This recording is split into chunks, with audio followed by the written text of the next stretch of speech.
أشهد أن لا إله إلا الله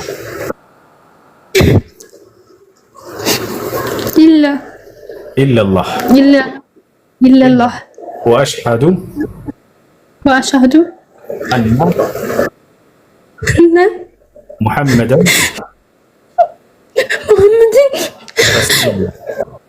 رسول الله ما شاء الله الله مسكانك አሁን ያልሽው ቃል የሸሃዳ ቃል ወይንም የምስክር ቃል ይባላል። አንድ ሰው ወደ እስልምና ሲገባ ጊዜ የሚመሰክርበት የምስክር ቃል ነው። ትርጉሙ አሽሀዱ አን ላ ኢላሀ ኢለላህ ማለት እነሆ ከአንዱ ከአላህ በስተቀር በእውነት የሚመለክ ሌላ አምላክ የለም ብዬ መሰክራለሁ ማለት ሲሆን ወአሽሀዱ አነ ሙሐመድን ረሱሉላህ ማለት ደግሞ ሙሐመድን የአላህ መልእክተኛና ነብይ ናቸው ብዬ መሰክራለሁ ማለት ነው። በየሁሉም ነብያት ዘመን በዚህ ነበር ሰዎች ወደ እስላም የሚገቡት። በዘመናቸው ያለውን ነብይ እንደ ነብይ ይመሰክራሉ። አምላክ ደግሞ አንድና ብቸኛ ነው፣ ከእርሱ ውጭ ሌላ አምላክ የለም ብለው ይመሰክራሉ። ለምሳሌ ሐዋርያቶች እንዴት ሰለሙ ከተባለ አምላክ አላህ ሲናገር ምን ይላል? ወኢዝ አውሐይቱ ኢለል ሐዋርይን አን አሚኑ ቢ ወቢረሱሊ ቃሉ አመና ወሽሀድ ቢአንና ሙስሊሙን ይላል። ወደ ሐዋርያቶችም የትእዛዝ ቃሌን ባስተላለፍኩ ጊዜ አስታውስ ይላል። እናላቸው ሐዋርያቶችን አን አሚኑ ቢ ወቢረሱሊ በእኔ በአምላካችሁ በአላህ እመኑ፣ በላኩላችሁ መልእክተኛም እመኑ አላቸው። ሐዋርያቶችን ምን አሉ? ቃሉ አመና እነሆ አምነናል አሉ። ከዚያስ ወሽሀድ ቢአንና ሙስሊሙን አሉ። በማመናችን ምክንያት ይህን እኛ ከሙስሊሞች ጋር በእኛ ሙስሊሞች መሆናችንን መስክር አሉ ይላል። የሙስሊምነታቸው ማስመስከሪያ ቃል ምንድን ነው? በአንድ አምላክ ያምናሉ። ለዚህም ነው በእኔ እመኑ በእግዚአብሔር እመኑ ብላችኋል አይደል? በእግዚአብሔር እመኑ በእኔ እመኑ። ልክ መጽሐፍ ቅዱስ ላይ በእግዚአብሔር እመኑ በነቢያቱም እመኑ ይባሉ ነበረ። ስለዚህ በአንድ አምላክ ያምናሉ። ትውልድ ሁሉ በየጊዜው በዘመኑ የተላከውን ነብይ ደግሞ እንደ ነብይ እንደ መልእክተኛ ይቀበላሉ። በዚያ አማኝ መሆናቸው ይረጋገጣል ማለት ነው። በዚህ ዘመን ደግሞ ሰዎች ሊያምኑ የሚገባው አንድና ብቸኛ የሆነውን አምላክ አላህን አምነው በጊዜ የተላከውን ነቢይ ሙሐመድ ሰለላሁ ዐለይሂ ወሰለም እንደ ነብይ በመቀበል ያ ማለት ቀደምቶቹ ነብያቶችንም እንደ ነብይ እንቀበላለን። እንደ አብርሃም እነ ይስሐቅ እነ ያዕቆብ እነ ዮሴፍ እነ ሙሴ እነ ዳዊት እነ ሰለሞን እነ ዮናስ እነ ኤልያስ እነ ኤልሳ እነዚህ ሁሉ እነ የሕያ ወይንም ዮሐንስ እነ ዘከርያስ ወይንም ዘከርያ እነዚህ ሁሉ መሲሁ ዒሳ ዓለይሂ ሰላም ወይንም ኢየሱስ እነ ሃሩን እነዚህ ሁሉ ነቢያቶች ናቸው። ከአምላክ ዘንድ ተልከው መልእክትን በትክክል ያደረሱ አንዱን አምላክ እንዲመለክ የሰበኩ ናቸው ብለን የምናምን ነን ማለት ነው። ይሄን ይመስላል። እሺ፣ ስለ ሶላት አሰጋገድ እህትሽ ታስተምርሻለች። በጣም ቀላል ነው። ሶላት ነገር ስለ ሶላታን ተምሬያለሁ። እሷ ጋር ቁርአንም እያስተማረች ነበርና እሷም ታስተምረኛለች። እና ለክርስቲያኖች አንድ ነገር መናገር ፈልጋለሁኝ። ትክክለኛው መንገድ ፈልጉት። ዝም ብላችሁ እዚያ ላይ አትቀመጡ። በቃ እና ቄሶችን ወይም ደግሞ ዲያቆኖችን አትጠይቁ። ጠይቃችሁ እነሱ ትክክለኛ መልስ አይሰጧችሁም። እኔ ብዙ ጊዜ እንደዚህ እየጠየቅኩኝ እነሱን ጠይቃቸዋለሁ እና የእስልምና ላይ ያልሆነ ላይፍ ተቀባይነት የሌለው ሐዲስ እያመጡ እስልምናን እንድንጠላ እያደረጉን ነበረ። ስምን መጥቀስ እችላለሁ። ነፎይም የሱም ደግሞ ነቃልም ብዙ ሰዎች አሉና እዛም እየገባሁ ብዙ ጊዜ እንትን እማራለሁ ጠይቃለሁ። ስለ እስልምና በጣም እንድንጠላው ነበር ያደረጉን። እውነትን ፈልጉ፣ እነሱን አትመኗቸው። በፍጹም እነሱ የሚሉት ነገር ውሸት ነው። አትመኗቸው። እውነትን ፈልጉት። በቃ ጀነት የምትፈልጉ ከሆነ ጀነት መግባት የምትፈልጉ ከሆነ ጀሃነምን የማትፈልጉ ከሆነ እውነትን ፈልጋችሁ እንደያገኙት ማለት ፈልጋለሁ። ሁሱ አንተን ማመሰግናለሁ። ላሳየ ነው ኢየሱስ ክርስቶስ ጌትነቱ በመደረግ የተገኘ ጌትነት ነው። አንተ አይደለም ብለሃል። ላሳየ ነው። የሐዋርያት ሥራ ምዕራፍ 2 ቁጥር 38 ታወጣለት ዘለቀ። ይኸው ኢየሱስን ኢየሱስን እግዚአብሔር ጌታም ክርስቶስም እንዳደረገው ይልሃል። ማነው ኢየሱስ ክርስቶስ እንዳደረገውም እንደማለት ነው። እሺ አዩ እግዚአብሔር ኢየሱስን ጌታም ክርስቶስም አድርጎታል። ስለዚህ ጌትነቱ በመደረግ የተገኘ ጌትነት ምን ማለት ነው? ክርስቶስ ማለት ወደ እርሱ እንመጣለን። የተቀባ ማለት ነው። እሱ ሳይሆን ጌታም ክርስቶስም አድርጎት ነው። ቀብቶታል። ክርስቶስም አድርጎት ነው። ክርስቶስ እኮ ስሙ እኮ ነው። ምን ማለት ነው? ክርስቶስም ማለት ስም አይደለም፣ ባህሪ ነው። አታውቅም። አየህ፣ ወላሂ ምንም ያውቀው ነገር የለው። ልክ እንደሚያውቅ ሰው በቃላት ይስጫወት። እዚሁ እግረ መንገድህን ቆይ።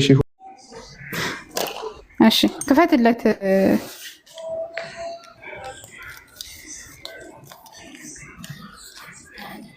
ሰይፈ ስላሴ ላይ ክፈት። ራስህ የሚመች ከሆነ ንጽጽር ክፈትለት።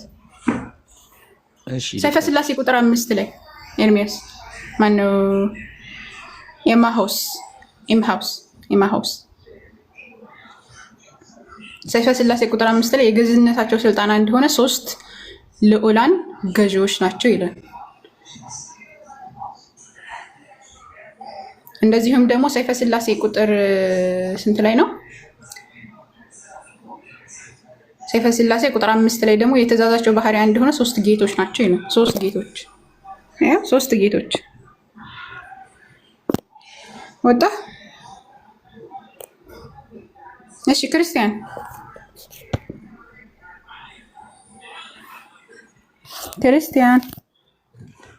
ፓውዛት ሆኖ ገብታችሁ አቤት ደህና ናችሁ? አሰላሙ አለይኩም ነው ያልከው? ሰላማችሁ ይብዛ ነው ያልኩት። ኦኬ እሺ ሰላም እንዴት ነህ? አለን። ጥያቄ መጠየቅ ይቻላል? ለምንድን ነው 3 ጌታ የምታመልከው ለሚለው ጥያቄ መልስ ከሌለህ ችግር የለውም፣ ወደ ጥያቄ መግባት ትችላለህ። እሺ ልጠይቅ? ጠይቅ። እሺ አላህ አካል አለው የለውም? አካል ስትል ምን ማለትህ ነው? አካል ማለት ይገባሽ እኮ ምን ማለት ነው? አካል ለምሳሌ አካል የሚለው ማንነትን ለመግለጽ ይመጣል። አንተ ማለት የፈለከው ምን ነው? አይ ስልሽ ለምሳሌ አሁን አላህ አካል አለ የለውም? ገብቶሻል እኮ አካል ስትል ምን ማለት ነው? አማርኛ አካል አለው ስትል አካል ስልሽ አሁን ለምሳሌ አሁን አላህ አይን አለው ወይ አላህ ቅንጭላት አለው ወይ እንደ ማለት ያክል ነው። አስተግፊሩላህ ወተውብ አላህ ሱብሓነሁ ወተዓላ የራሱ የሆነ መገለጫዎች አሉት ብለን እንጂ አካል ይሄ ልክ አንተ እንደምታስበው ቦዲ ምናምን ከሆነ የለውም አላህ። እሺ አላህ ቅንጭላት የለውም? ማስረጃ ስጠኝ።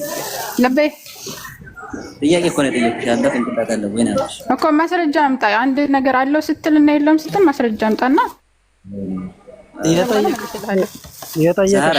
እኮ ነው። አላህ ቅንጭላት አለው ወይ ነው እኔ እኮ እየጠየኩሽ ነው። እሺ قلت لي ኦኬ ዛሩ ከኔ ጋር እኮ አንተ ማስረጃ እኮ ነው ያልከው። ማስረጃ አምጣ እኮ ነው ያልከው። እኔ አንቺ እኮ የጠየኩሽ ነው። ለምሳሌ አሁን አላህ አካል አለው ወይ ስልሽ አላህ መገለጫ የለውም ምናምን ብለሽ እኮ አላህ የራሱ የሆነ መለኮታዊ መገለጫ አለው። አንተ እንደምታስበው ደግሞ አካል አለው ስትል ይሄን ቦዲ ማስበው አይደለ? እኔ እንደማስበው ተይና አንቺ እንደምታስበው አላህ ቅንጭላት አለ የለውም እኮ ማስረጃ ስጠኝ። እንደዛ የሚል እየጠየኩሽ እኮ ነው ዛራ። ለምሳሌ አሁን አንቺ አላህ የራሱ እንደዛ የሚል እኔ አላነበብኩም። አላህ ጭንቅላት አለበት። እሺ አላህ አይን አለው? አላህ ሱብሓነሁ ወተዓላ ያያን ብለን እናምናለን። እሺ አይን አለው። ስለዚህ እሺ ቅንጭላት የለውም እኮ እንደዛ የሚል አላነበብኩም። አለው ካልክ ማስረጃ ማምጣት አለብህ አንተ። እኔ እኮ እየጠየኩሽ ነው። አለውም የለውም ካልሽ ይሰማል። አለው የለውም ለማለት ማንበብ አለብኝ። እንደዛ የሚል ነገር እስካሁን ማስረጃ የለኝም። አለው ካልክ ማስረጃ አምጣ። ቆይ እሺ አይነ ኑሮት ቅንጭላት የለውም ግን ቆይ እሺ ቀጥል። ሌሎቻችሁ ለምን እንደምትገቡት አንዳችሁ ብቻ ቀጥሉ። አላህ ጭንቅላት አለው አልክ አይደለ? ስለዚህ አለው ካልክ ማስረጃ አምጣ። አይ ዝም ብዬ ነው የምፈላሰፈው ከሆነ ግን ተፈላሳፊ ሆነ ትቀራለህ ማለት ነው። ለምሳሌ ፍልስፍና እኮ አይደለም ዛሬ ፈጣሪ እኮ አንዳቸው አውሩ። እኔ አንድ አፍ ነው ያለኝ እኮ ከኔ ጋር ታወሪያለሽ፣ ችግር የለም። ለምሳሌ አሁን አለ ስንት ሆናችሁ ነው የምታወሩት? ወይም እንትን መረጡ ራሳችሁን ተስማሙና ከዛ አንዳችሁ ጋር ላውራ። ሁለታችሁም ተቀጥላላችሁ፣ አብሽሩ። ግን አንዳችሁ ጋር ነው ማውራት የምችለው።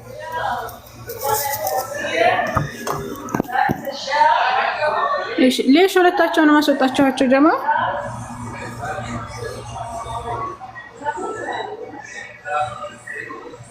እሺ ማን አለ? ማን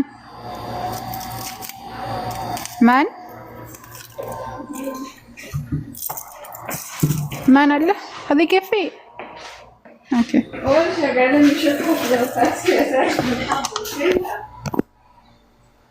ማን እሺ አኗር ቀጥላኝ እሺ ማን ይሰማል? ሰላም ብያለሁ። ማን ካለ ማን የማያወራ ከሆነ አስወሩት። ሌላ ክርስቲያን ወገኖች ካላችሁ ግቡ።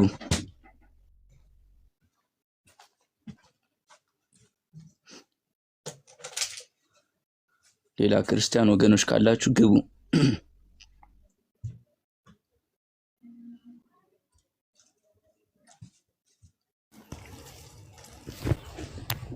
ሰላም የንጉስ ልጅ ሰላም ብያለሁ። እንዴና አለን አልሐምዱሊላህ ሰላም ነው። ደህና ነኝ። ከስር የእስላም የነቢያት ሃይማኖት ነው የሚል ጽሑፍ አነበብኩ። እሺ ቆይ የመጀመሪያውን እናጥረውና ትሄዳለህ ወደዛ። ችግር የለም እንሄዳለን።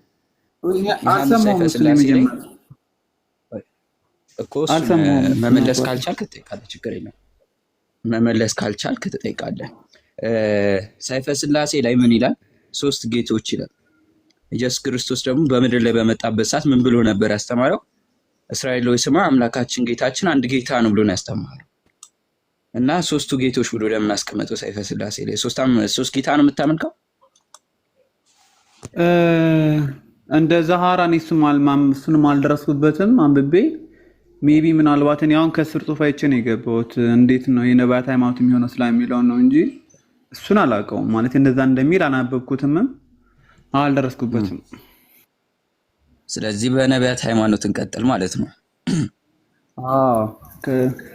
እኛ እኮ አሳየነህ የንጉስ ልጅ ማስረጃ ከፍተን ነው እኛ እያሳየነህ ያለን። አላነበብኩትም በሚል ልትሸሻችን ይሄ እኛ ማስረጃ ብለን ነው። ለምሳሌ ቅድም እኔ አላነበብኩትም ስል እኔ አላየሁም እንደዛ የሚል ማስረጃ አምጣ ነው ያልኩት። እኔ ካመጣ በዛ ላይ ላወራ ማለት ነው። ገብቷል? አንድ አሁን ባይብል ምንትን መጽሐፉን ከፍቶ እያሳየህ እንደዛ ሀራ አላወቅኩትም አላነበብኩትም ብለህ ልታልፍ አትችልም። ይሄ እንትን ማለት ይባላል። ስለዚህ 3 ጌታ ታመልካለህ የሚለውን ነገር መጀመሪያ መልስ፣ ከዚያ ወደ ቀጣይ ትሄዳለህ። እጄ ላይ መጽሐፍ ቅዱስ አለ።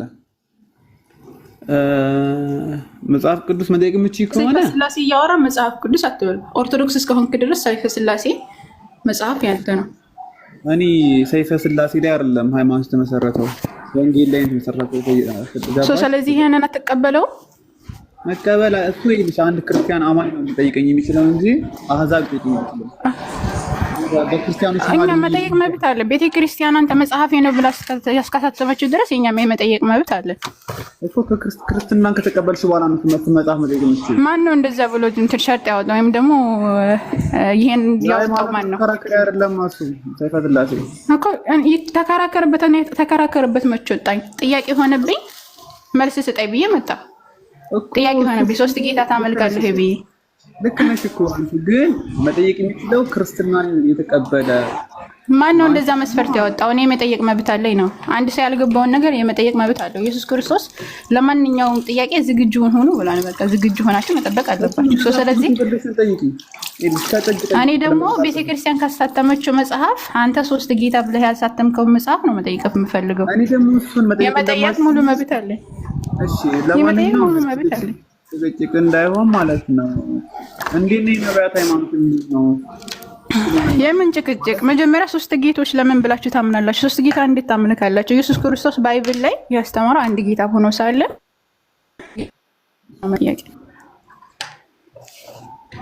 አትቀበዩ ማለት ሰይፈ ስላሴ መጽሐፍን አትቀበዩ ማለት የሃይማኖት መከራከሪያ የሃይማኖት መሰረት መጽሐፍ ቅዱስንም እኮ አልቀበልም።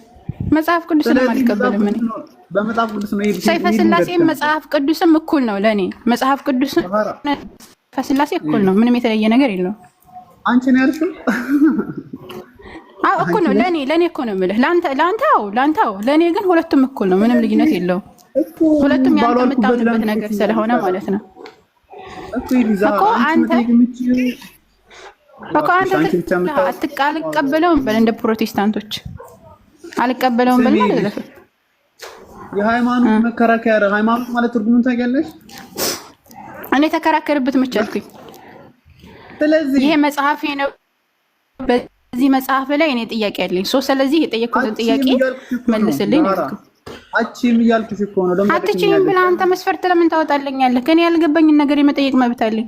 ሃይማኖቱ ይልሽ ክርስትና የሚባል ሃይማኖት ሰይፈ ስላሴ አልተመሰረተም። ዶግማ የሆነ መጽሐፍ የተመሰረተው ምን ላይ ነው መቻልኩኝ?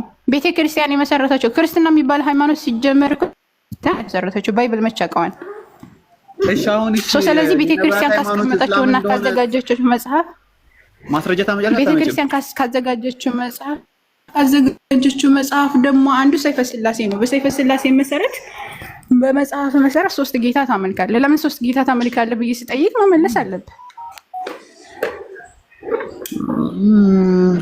ዛራ በቃሽ ንጽሬ እናንተ እናውራ ወይም ፕሮቴስት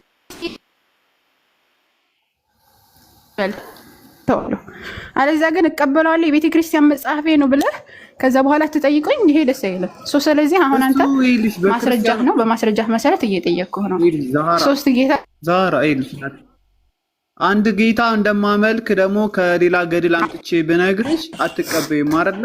ስለዚህ ይልሽ አታርኪም ይዘናልሽ እዚህ ላይ አታፈልጪ። ካመንክበት ምን አገባኝ? ካመንክበት ምን አገባኝ? መቀበል ትችላለህ ያመንክበትን። ዛራ ፕሊዝ ፕሮዳክቲቭ የሆነ ክርክር እናድርገው። በጣም ጭቅጭቅ እየሆነ ነው።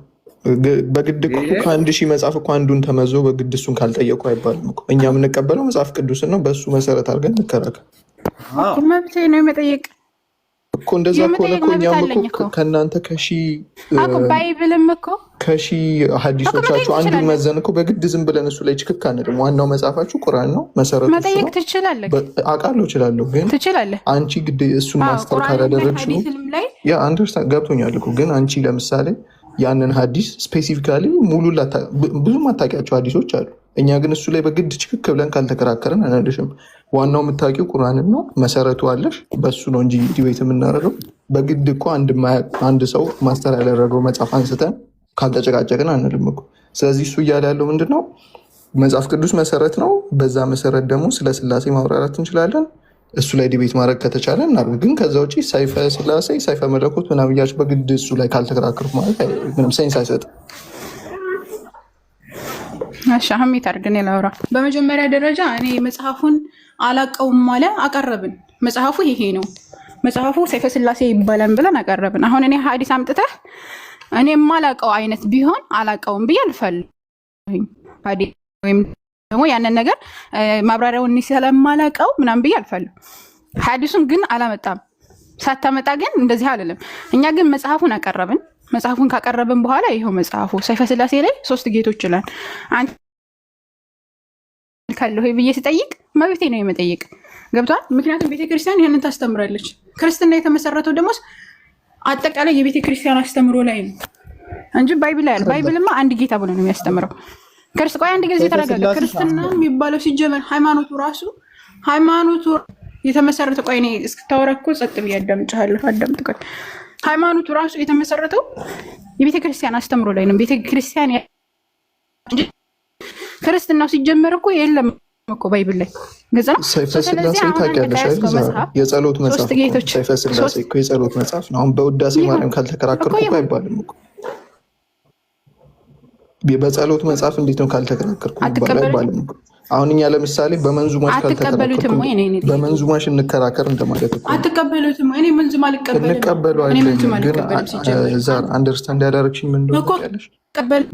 መሰረታዊ መጽሐፍ አይደለም። የቤተክርስቲያናችን መሰረታዊ ዶግማና ቀኖና ያለበት መጽሐፍ አይደለም። መሰረታዊ መጽሐፍ አይደለም። በሱ ልትከራከሪያችን እኮ በቀኛ በዶግማ ነው ልትከራከሪ እንጂ ዶግማ ይሁን አላልኩም። እንደገና ደግሞ የመከራከሪያ መጽሐፍም ነው አላልኩኝ። ነገር ግን ጥያቄ ስለሆነብኝ ጥያቄ የመልሱልኝ ነው የፈለኩት።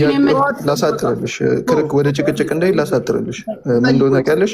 አሁን እዚህ ላይ ጥያቄ አለኝ። ላሳጥርልሽ፣ ችግር የለውም። ፕሮዳክቲቭ አሁን ፖይንቱ ከዚህ እኮ ተማምነን በቃ ያው እኛን ወደ እናንተ ልትወስዱን ወይ እኛ ደግሞ ልናስረዳችሁ ነው ፖይንቱ።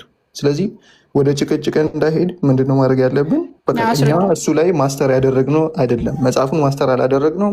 ትርጓሜ ያለው መጽሐፍ አይደለም። ሊቃውንት የጻፉት የጸሎት መጽሐፍ ነው። ኦኬ። ስለዚህ እኛ ማድረግ ያለብን ምንድነው? ወይ በመጽሐፍ ቅዱስ መሰረት ባለው ትርጓሜ ባለው ዶግማችንን እያስረዳን በዛ መሰረት ነው መሄድ ያለብን እንጂ ሰይፈ ስላሴ የጸሎት መጽሐፍ ብዙ ሺህ መጽሐፎች አሉን። እነሱን እያነሳሽ ካልተከራከርኩ ብትይ ምንም ውጤት የለውም። ግን አሁን ለምሳሌ ሙሉ መጽሐፉን ከሚያውቁ ሊቃውንት ጋር ደግሞ እንደዚህ አይነት ክርክር መከራከር ትችላለች። ይሰማሃል?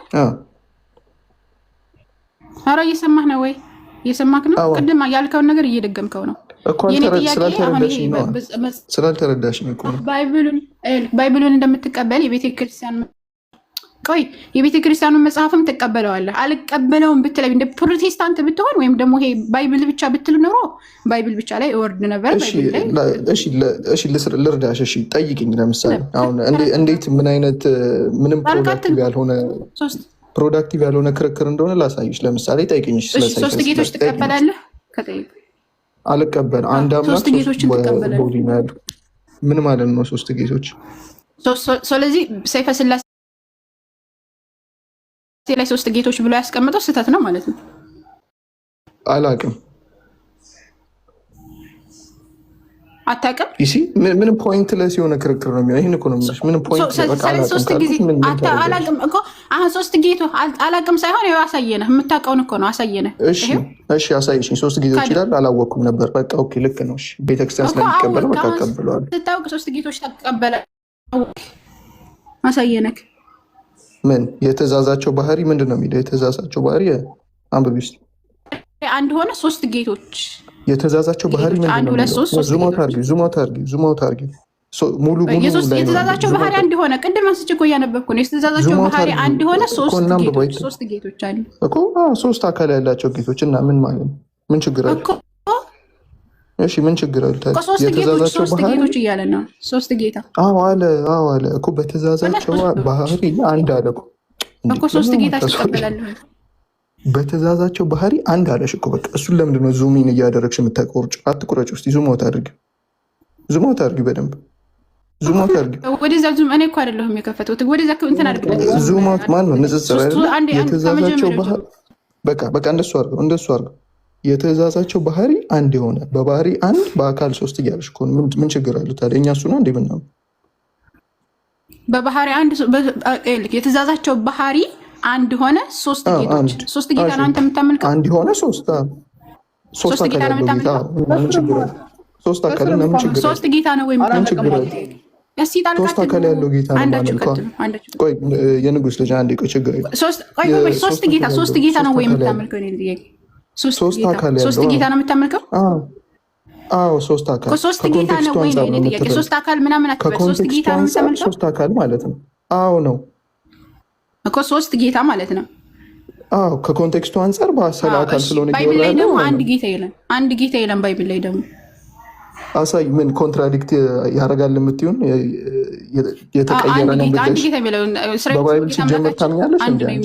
በባይብል ታምኛለሽ? እንደ አንቺ ሲጀመር ለምን ባይብልም ሰይፈ ስላሴም አንድ እኮ ነው ለኔ። እንዴት ነው አንድ ይሆን? ሲጀመር እኮ መጽሐፍ ቅዱስ እኮ ኮራፕት ተደርጓል። በመጽሐፍ ቅዱስ እኮ ሰይፈ ስላሴ አንድ ነው ለኔ እኮ ነው የምልህ እኮ። አንድ ጌታ ብሎ ነው የሚያስቀምጠው። አንድ ጌታ ከኮንቴክስቱ አንጻር እናያለን። እንግዲህ አንድ ጌታ ለምን እንዳለ ቅድም እያወራ ያለው ስለ አካል ነው። ጌታ አምላካችን አንድ ነው የሚለውን አስቀምጠው። ከፈተሽ ተረጋጋ። ምንም እኔ ፕሮዳክቲቭ ያልሆነ ነገር ለምን እንደምናወራ እኮ ባይብል ላይ የማይስማማ ባይብል ጋር የማይስማማ የቤተ ክርስቲያን አስተምሮች እንዳለን ላሳይ ስለፈለግኩ ነው። እሺ ስለ ሶስት አምላክ አሁን ቅድም ሰይፈ ስላሴ ላይ ልትይኝ የፈለግሽው ስለ ሶስት አምላክ ነው እያወራ ያለው። ልትይ ፈልገሽ ነው? ስለ ሶስት ጌቶች ነው እያወራ ያለሁት። ምን ማለት ነው? አንድ ጌታ ባይብል ላይ አንድ ጌታ አለ። ባይብል ላይ አንድ ጌታ አለ። ለምሳሌ ምን አለ?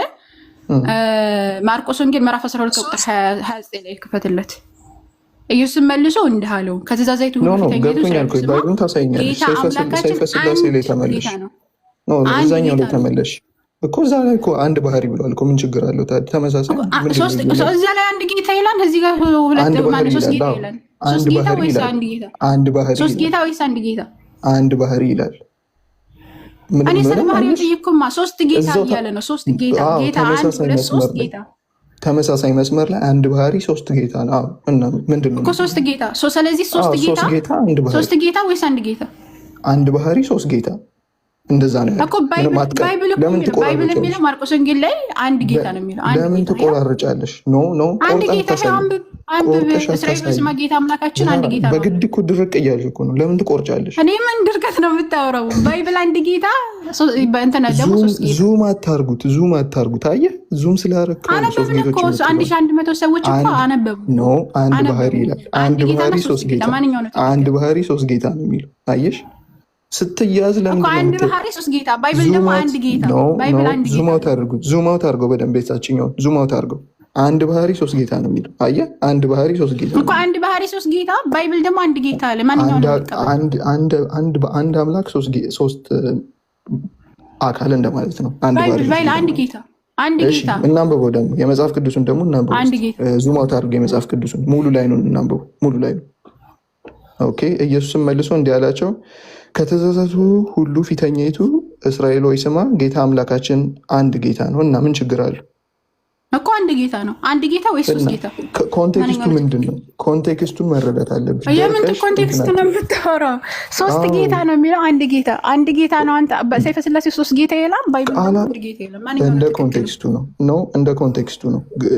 ይሄኛውን ኮንቴክስቱ እኮ ምንድነው? ልዩነት እኮ ነው። ህፃናት እየሆነ ነው። ለምን እንደዛ እንደምልሽ ታውቂያለሽ? በአንድ ንጽጽር ስትሰሪ ሙሉ ኮንቴክስቱን የመጽሐፉን የላይኑን እንዳለ ካልተረዳሽው ዝም ብለሽ እዚጋ ሶስት ጌታ ይላል እዚጋ አንድ ጌታ እያልሽ መከራከር አትችይም። ምንም ፖይንት ለስ ነገር ነው። እሺ ሰላም አለይኩም፣ እንዴት ናችሁ?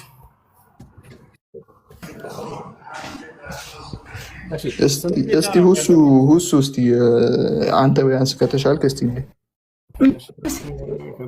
አንድ ጌታ ወይስ ሶስት ጌታ? የእኔ ጥያቄ አንደርስታንድ አደረግሻለሁ እኮ ግን ሙሉ ኮንቴክስቱን እንረዳ። በኮንቴክስት የማንረዳ ከሆነ የቃላት ጨዋታ ከሆነ ምንም ፖይንት ልስ ይሰማሃል ወይ? ስንት ጌታ ነው ያለው? ምን ጌታ ስትል ምን ማለት ነው? ስንት ጌታ ነው ያለው? ጌታ ማለት ምን ማለት ነው? ጌታ ማለት ስንት አምላክ ነው እያልከለኝ ያለው? በባህሪ ነው በአካል? ስንት ጌታ ነው ያለው? በምን በባህሪ በአካል? ስለዚህ ጌታ የሚለውን ማብራሪያ ፈለክ ማለት ነው። በጣም ጥሩ። ሁለት አይነት ጌትነት አለ። አንድ መለኮታዊ ጌትነት አለ፣ ሁለተኛ በመደረግ የሚገኝ የስልጣን ጌትነት አለ። የኢየሱስ ክርስቶስ ጌትነት ከየትኛው ነው? በመለኮት አንድ ነው፣ አንድ ጌትነት ነው ያለው። አይደለም ጥያቄ። ኢየሱስ ክርስቶስ ጌትነቱ በመደረግ የተገኘ ጌትነት ነው ወይንስ አይደለም? ተደርጎ ነው ወይንስ አይደለም? የእግዚአብሔር የአብ ቃል ነው። ምን ማለት ነው? በመደረግ የተገኘ ነው ማለት ነው። ኢየሱስ ክርስቶስ ጌታ ተደርጎ ነው አይደለም? አይደለም። ኦልሬዲ ጌታ የነበረ ነው። ተደርጎ ነው። ማስረጃ ልስጥህ። ማን ያደረገው ጌታ? አምላክ እግዚአብሔር። አሳየኝ። የሐዋርያት ሥራ ምዕራፍ 2 ቁጥር 38 ታወጣለህ አንድ ጊዜ ንጽር ነው። ከመጽሐፍ ቅዱስ እንደዛ መጥቀሳችን አንተ ታምንበታለህ? መጽሐፍ ቅዱስ ኮራፕተድ ሆኗል ብለህ የምታምን ሰው ሆነ እንዴት መጽሐፍ ቅዱስ ትጠቅሳለህ? ከዛ መጽሐፍ ላሳየ ነው። ኢየሱስ ክርስቶስ ጌትነቱ በመደረግ የተገኘ ጌትነት ነው። አንተ አይደለም ብለሃል። ላሳየ ነው። የሐዋርያት ሥራ ምዕራፍ 2 ቁጥር 38 ታወጣለት።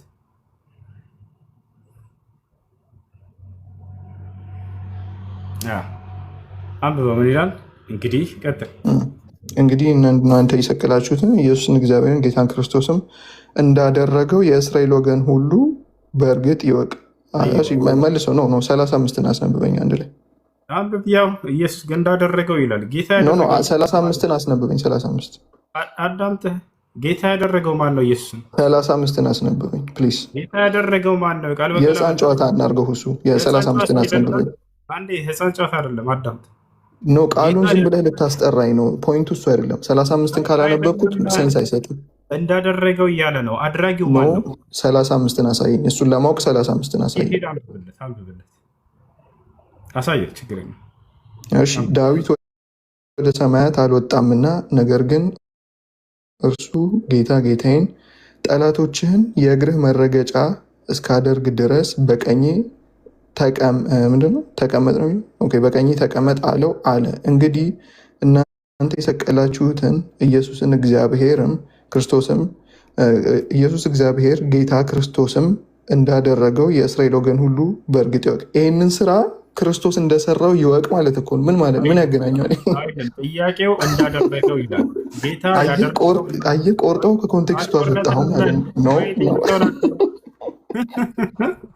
ጌታ ያደረገው ኢየሱስን ጌታ ያደረገው ማለት ነው። አይልም። ስለዚህ አይደለም እያወራ ያለው ክርስቶስን ይህን ስራ ይሰራላችሁ ነው እያለ አይልም። እንደሱ ክርስቶስ እንደሰራላችሁ አይልም። አትዋሽ ነው 35 ስናነብ አየነው። አዳምጥ። እግዚአብሔር ኢየሱስን ጌታ እንዳደረገው ይላል አይልም። ነው ይላል። ያው ነው የሚለው ይህንን ስራ ክርስቶስን የሰራላችሁ ነው እያለ አይልም። እንደሱ ነው። መልስ አንብበው ከፈለግ 35 አነበብነው እኮ ያው ጌታ እንዳደረገው አዳምጥ እንጂ ረጋ ኖ ለማለት ነው የመጣኸው። እንዳደረገው እያለ ያየኸው ነው። እግዚአብሔር ጌታም ክርስቶስም እንዳደረገው ይላል። ጌታ ክርስቶስ እግዚአብሔር እንዳደረገው ክርስቶስ እንደሰራው ማለት ነው። እሺ እንደሰራው አይልም። ለምን ተዋሻለህ? ክርስቶስን እኮ ነው ጌታ እያደረገ ያለው እኮ። ማነው አድራጊው? ጎበዝ። ክርስቶስን ጌታ ብሎ እየጠራው እኮ ነው። ምን ማለት ነው? እየጠራው አይደለም፣ እንዳደረገው እያለ ነው። አድራጊው ማለት ጌታ ክርስቶስም እንደጠራው ነው። ምንድነው? እንደሰራው ነው እያለ እንደሰራው እኮ አይልም። አትዋሽ። እንዳደረገው ነው። ምን ማለት ነው? ተመሳሳይ ከሆነ ማድረግ ማለት መስራት አይደለም። ጌታ ያደረገው ማን ነው? ጌታ ክርስቶስን ጌታ አደረገው አይልም። ያደረገው ያው እንዳደረገው ይላል ነው። ጌታም ክርስቶስም ነው እያለ ጌታም ክርስቶስም ጌታም ክርስቶስም እንዳደረገው ነው ያለው። ኢየሱስን ክርስቶስ ያደረገው ማን ነው? ጌታ ያደረገው ማን ነው? እግዚአብሔር። ያው ምን ብሎ እኮ ይከታል እኮ ጌታም ክርስቶስም። ለምንድን ነው ክርስቶስም የሚለው? እሺ ክርስቶስም ነው ያደረገው ማለት ነው። እንደዛ ልትለኝ ነው? ያውና ኢየሱስን አለህ እኮ ዘለቀ። ያው ኢየሱስን ኢየሱስን እግዚአብሔር ጌታም ክርስቶስም እንዳደረገው ይልሃል። ማነው? ኢየሱስ ክርስቶስ እንዳደረገውም እንደማለት ነው። እሺ አዎ፣ እግዚአብሔር ኢየሱስን ጌታም ክርስቶስም አድርጎታል። ስለዚህ ጌትነቱ በመደረግ የተገኘ ጌትነት ምን ማለት ነው? ክርስቶስ ማለት ወደ እርሱ እንመጣለን። የተቀባ ማለት ነው። እሱ ሳይሆን ጌታም ክርስቶስም አድርጎት ነው፣ ቀብቶታል። ክርስቶስም አድርጎት ነው። ክርስቶስ እኮ ስሙ እኮ ነው። ምን ማለት ነው? ክርስቶስም ስም አይደለም፣ ባህሪ ነው። አታውቅም። አየህ፣ ወላሂ ምንም ያውቀው ነገር የለው። ልክ እንደሚያውቅ ሰው በቃላት ሲጫወት እዚሁ እግረ መንገድህን ቆይ፣ እግረ መንገድህን ክርስቶስ ሙስሊም እንደሆነ አሳየኝ። እግረ መንገድህን ና ቆይ። ክርስቶስ ማለት ስም ነው አለ። ስም ነው ክርስቶስ ማለት አሳየኝ። ክርስቶስ ማለት ስም ነው። ኢየሱስ ክርስቶስ እና ከስሙ አንዱ አይደል? ምን ማለት ነው? ክርስቶስ ማለት ስም ነው አለ። ወላሂ ስም አይደለም። ምንም ያውቀው ነገር የለም። እሺ፣ እና ምን ማለት ነው ስም? ለማንኛውም አሳየኝ። ክርስቶስ እስላም እንደሆነ እግረ መንገድህን አሳየኝ። ለአንድ ጌታ እንደጸለየም አሳየኝ እግረ መንገድህን። አንዴ እናሳያለን በደንብ አድርገን። አንዴ ትልቁ ላይ አድርገን ልጆች። ለማንኛውም ክርስቲያኖች ክርስቶስ ማለት ስም ነው አለ። እንደሚያውቅ ሰው ማለት ነው። ክርስቶስ ስም አለ፣ ባህሪ ነው። ተማረት አንደኛ ጌትነቱ ኢየሱስ ክርስቶስ እስከዛሬ ክርስቲያኖች የሚያምኑት በመደረግ ያገኘው ጌትነት አይመስላቸውም። በቃ የራሱ ጌትነት ነው። ከአብ ከወልድ ከሶስቱ አንድ ጌታ ይመስላቸዋል። ለአይደለም። የክርስቶስ ጌትነት በመደረግ የተገኘ ጌትነት ነው። በመደረግ የተገኘ ጌትነት ደግሞ የስልጣን የሹመት ጌትነት ነው። ገብታችኋል አይደለ? ራሱ ሰማይና ምድር ስልጣን ተሰጠኝ ብሎ እንደተናገረው ማለት ነው። ታዲያ አሁን ኢየሱስ ክርስቶስን ብቻ ነው እግዚአብሔር ያደረገው ጌታ ያደረገው ወይስ ሌሎችን አድርጓል ከተባለ ነፍ ሌሎችን እግዚአብሔር ጌታ አድርጓል። የሚገርመው መቼ ነው ክርስቶስን ጌታ ያደረገው? መቼ ነው? ጊዜውን ንገረኝ ፕሊዝ። አልረብሽም። እሺ ምን ይሻላል? ምንም የሚያውቀው ነገር የለም። ወላሂ ላዝም ዝም ብሎ በባዶ ግን የቃላት ጨዋታ ሲጫወት ሰው ይችላል። ክርስቶስ ስሙ ነው አለ። ስም አይደለም፣ ክርስቶስ ባህሪ ነው። ክርስቶስ ማለት ምን እንደሆነ አያውቅም። ራሱ የተቀባ ማለት ነው። ማን ነው ይሄን ስልጣን የሰጠው? ክርስቶስ ያደረገው እግዚአብሔር። እዛው ላይ በሌላ ቦታ ላይ ሲፈታላችሁ ይሄን ኢየሱስን እግዚአብሔር በመንፈስ ቅዱስ ቀባው እያለ ይናገራል። ቀቢ አለው ከወንድሞቹ መካከል እግዚአብሔር ቀባው ይላል። ስልጣን እየሰጠው ነው በትውልዶች ላይ በዘመኑ ማለት ነው። ገብታችኋል አይደለ? ቀባው፣ ክርስቶስ አደረገው። ታዲያ ይሄ መቀባት ስም ነው ወይ? መቀባት ስም አይደለም፣ ባህሪ ነው። ዘለቀ እግዚአብሔር ከኢየሱስ በፊት ሌሎችን ቀብቷል ወይ? በደንብ ቀብቷል። በጣም በርካታ ሰዎችን ቀብቷቸዋል በብሉይ ኪዳን ላይ። ኢየሱስንም በጊዜው ቀባው። ጌትነቱ በመደረግ የተገኘ ጌትነት ነው። የሐዋርያት ሥራ ምዕራፍ 2 ቁጥር 38 እግዚአብሔር ኢየሱስን ጌታም ክርስቶስም አደረገው ይላል። ታዲያ ከኢየሱስ ክርስቶስ በፊት እግዚአብሔር ጌታ ያደረገው አካል አለ ወይ? አዎ አለ። በጣም በርካቶችን ነቢያቶች ጌታ አድርጓቸዋል። ለምሳሌ እንውሰድ። ዮሴፍ ኦሪት ዘፍጥረት ምዕራፍ 45 ቁጥር 9 ላይ ዮሴፍን እግዚአብሔር ጌታ አደረገው ይላል። ኢየሱስንም የሐዋርያት ሥራ ምዕራፍ 2 ቁጥር 38 ላይ እግዚአብሔር ኢየሱስን ጌታ አደረገው ይላል። አንድ አይነት ምንም የሚለያዩበት ነገር የለም። ይወሻላ ክርስቶስ መደረግ ብርቅ አይደለም። እሱ ክርስቶስ ለኢየሱስ ብቻ የተሰጠ ባህሪ ይመስላችኋል? ላ አይደለም፣ የተቀባ ማለት ነው። ከኢየሱስ ክርስቶስ በፊት እግዚአብሔር በርካቶችን ቀብቷል። አንድ ከሰዎች የሚለየው ነገር የለው። ኢየሱስ ክርስቶስ ልክ እንደ ማንኛውም ነቢያት ከአምላኩ ቃልን እየሰማ የሚያስተምር ነበር። ማስረጃ ዮሐንስ ወንጌል ምዕራፍ 8 ቁጥር 40 ላይ ኢየሱስ ክርስቶስ ምን አለ? እኔ ከእግዚአብሔር የሰማሁትን እውነት የምነግራቸው ሰው ነኝ አለ። ማን ነው ከአምላክ እየሰማ ለሰው የሚናገር? ነቢያቶች። ሕዝቅኤል ምን አለ? የእግዚአብሔር ቃል ወደ እኔ መጣ እያሉ ይናገሩ ነበር። ከአምላክ ቃልን እየሰሙ ለትውልድ የሚያደርሱ ነቢያቶች ናቸው። ክርስቶስ ከነቢያቶች መካከል አንድ ነቢይ ነው፣ መልእክተኛ ነው። ከአምላክ ሰምቶ የሚናገር ነው እርሱ። ይህን ይመስላል። ጥያቄ ያለው ጠይቅ። ሁሱ እኔ አገባቢ ከስር ኢስላም የነቢያት ሃይማኖት ነው የሚል ምናምን ጽሑፍ አየሁና ገባሁ እና እኔ ነበርኩ እያወራ ያለሁት ከዛህራ ጋር በመሀል ልጁ ገብቶ ምዕራፍ 2 ምናምን የጠቀስከውን ማቴዎስ በተደጋጋሚ ይጠቅሰዋል። ማቴዎስ ላይ ማቴዎስ 22 ምዕራፍ 32 ላይ 42 ላይ ይዘረዝረዋል። ማለት ትንቢት ዳዊት እንዴት እንደተናገረው ሐዋርያውን ጴጥሮስ ያኛውን መጥቶ ሐዋርያ ስራ ላይ ሲናገር ጴጥሮስም ሲናገረው ይህንን አሰብ የዳዊት ልጅ ስለ ልጅና ስለ አባትነት ክርስቶስ እንዴት ዳዊት ልጄ ልጄ ካለ ጌታዬም ልጅም ካለ እንዴት ልጅ ይሆናል ብሎ እያብራራ ነው። ለፈሪሳውያን ይገልጸዋል። አንብበልህ አንዴ ሰማይ ከሆነ እስልምና ነቢያቶች ሃይማኖት ነው የሚል አይቼ ነው የገባሁት አልክ። በሱ ላይ ማውራት ፈልጋለሁ። እሱም እንዳለው ነው። እሱ ቤዝመንት ጥያቄ ነው። ግን አሁን ከልጁ ጋር ስታወራ የነበረው ነገር ክርስቶስ ላንብብልህ አንዴ። ፈሪሳውያንም ተሰብስበው ሳሉ ሐዋርያ ስራ አሁን የጠቀስከውን ማቴዎስ በደንብ ይጠቅሰዋል። ልፈልጌ ነው ራሱ ነው ጥቅሱን እንዳለ ይዞ መጥቶ በዳዊት መዝሙር የተጻፈውን ነው ዝም የሚጽፈውና ፈሪሳውያንም ተሰብስበው ሳሉ ኢየሱስ ስለ ክርስቶስ ምን ይመስላችኋል? የማንስ ልጅ ነው ብሎ ጠየቃቸው። ማነው ጠያቂው? ኢየሱስ ክርስቶስ ነው። የዳዊት ልጅ ነው አሉት። እርሱም እንኪያስ አላቸው፣ ዳዊት እንደዚህ ብሎ ጸልየዋል፣ ጌታዬ ጌታዬን ጠላቶችን የእግርህ መረገጫ እስካደርግ ድረስ በቀኜ ተቀመጥ አለው። ይሄኛው አሁን እንትና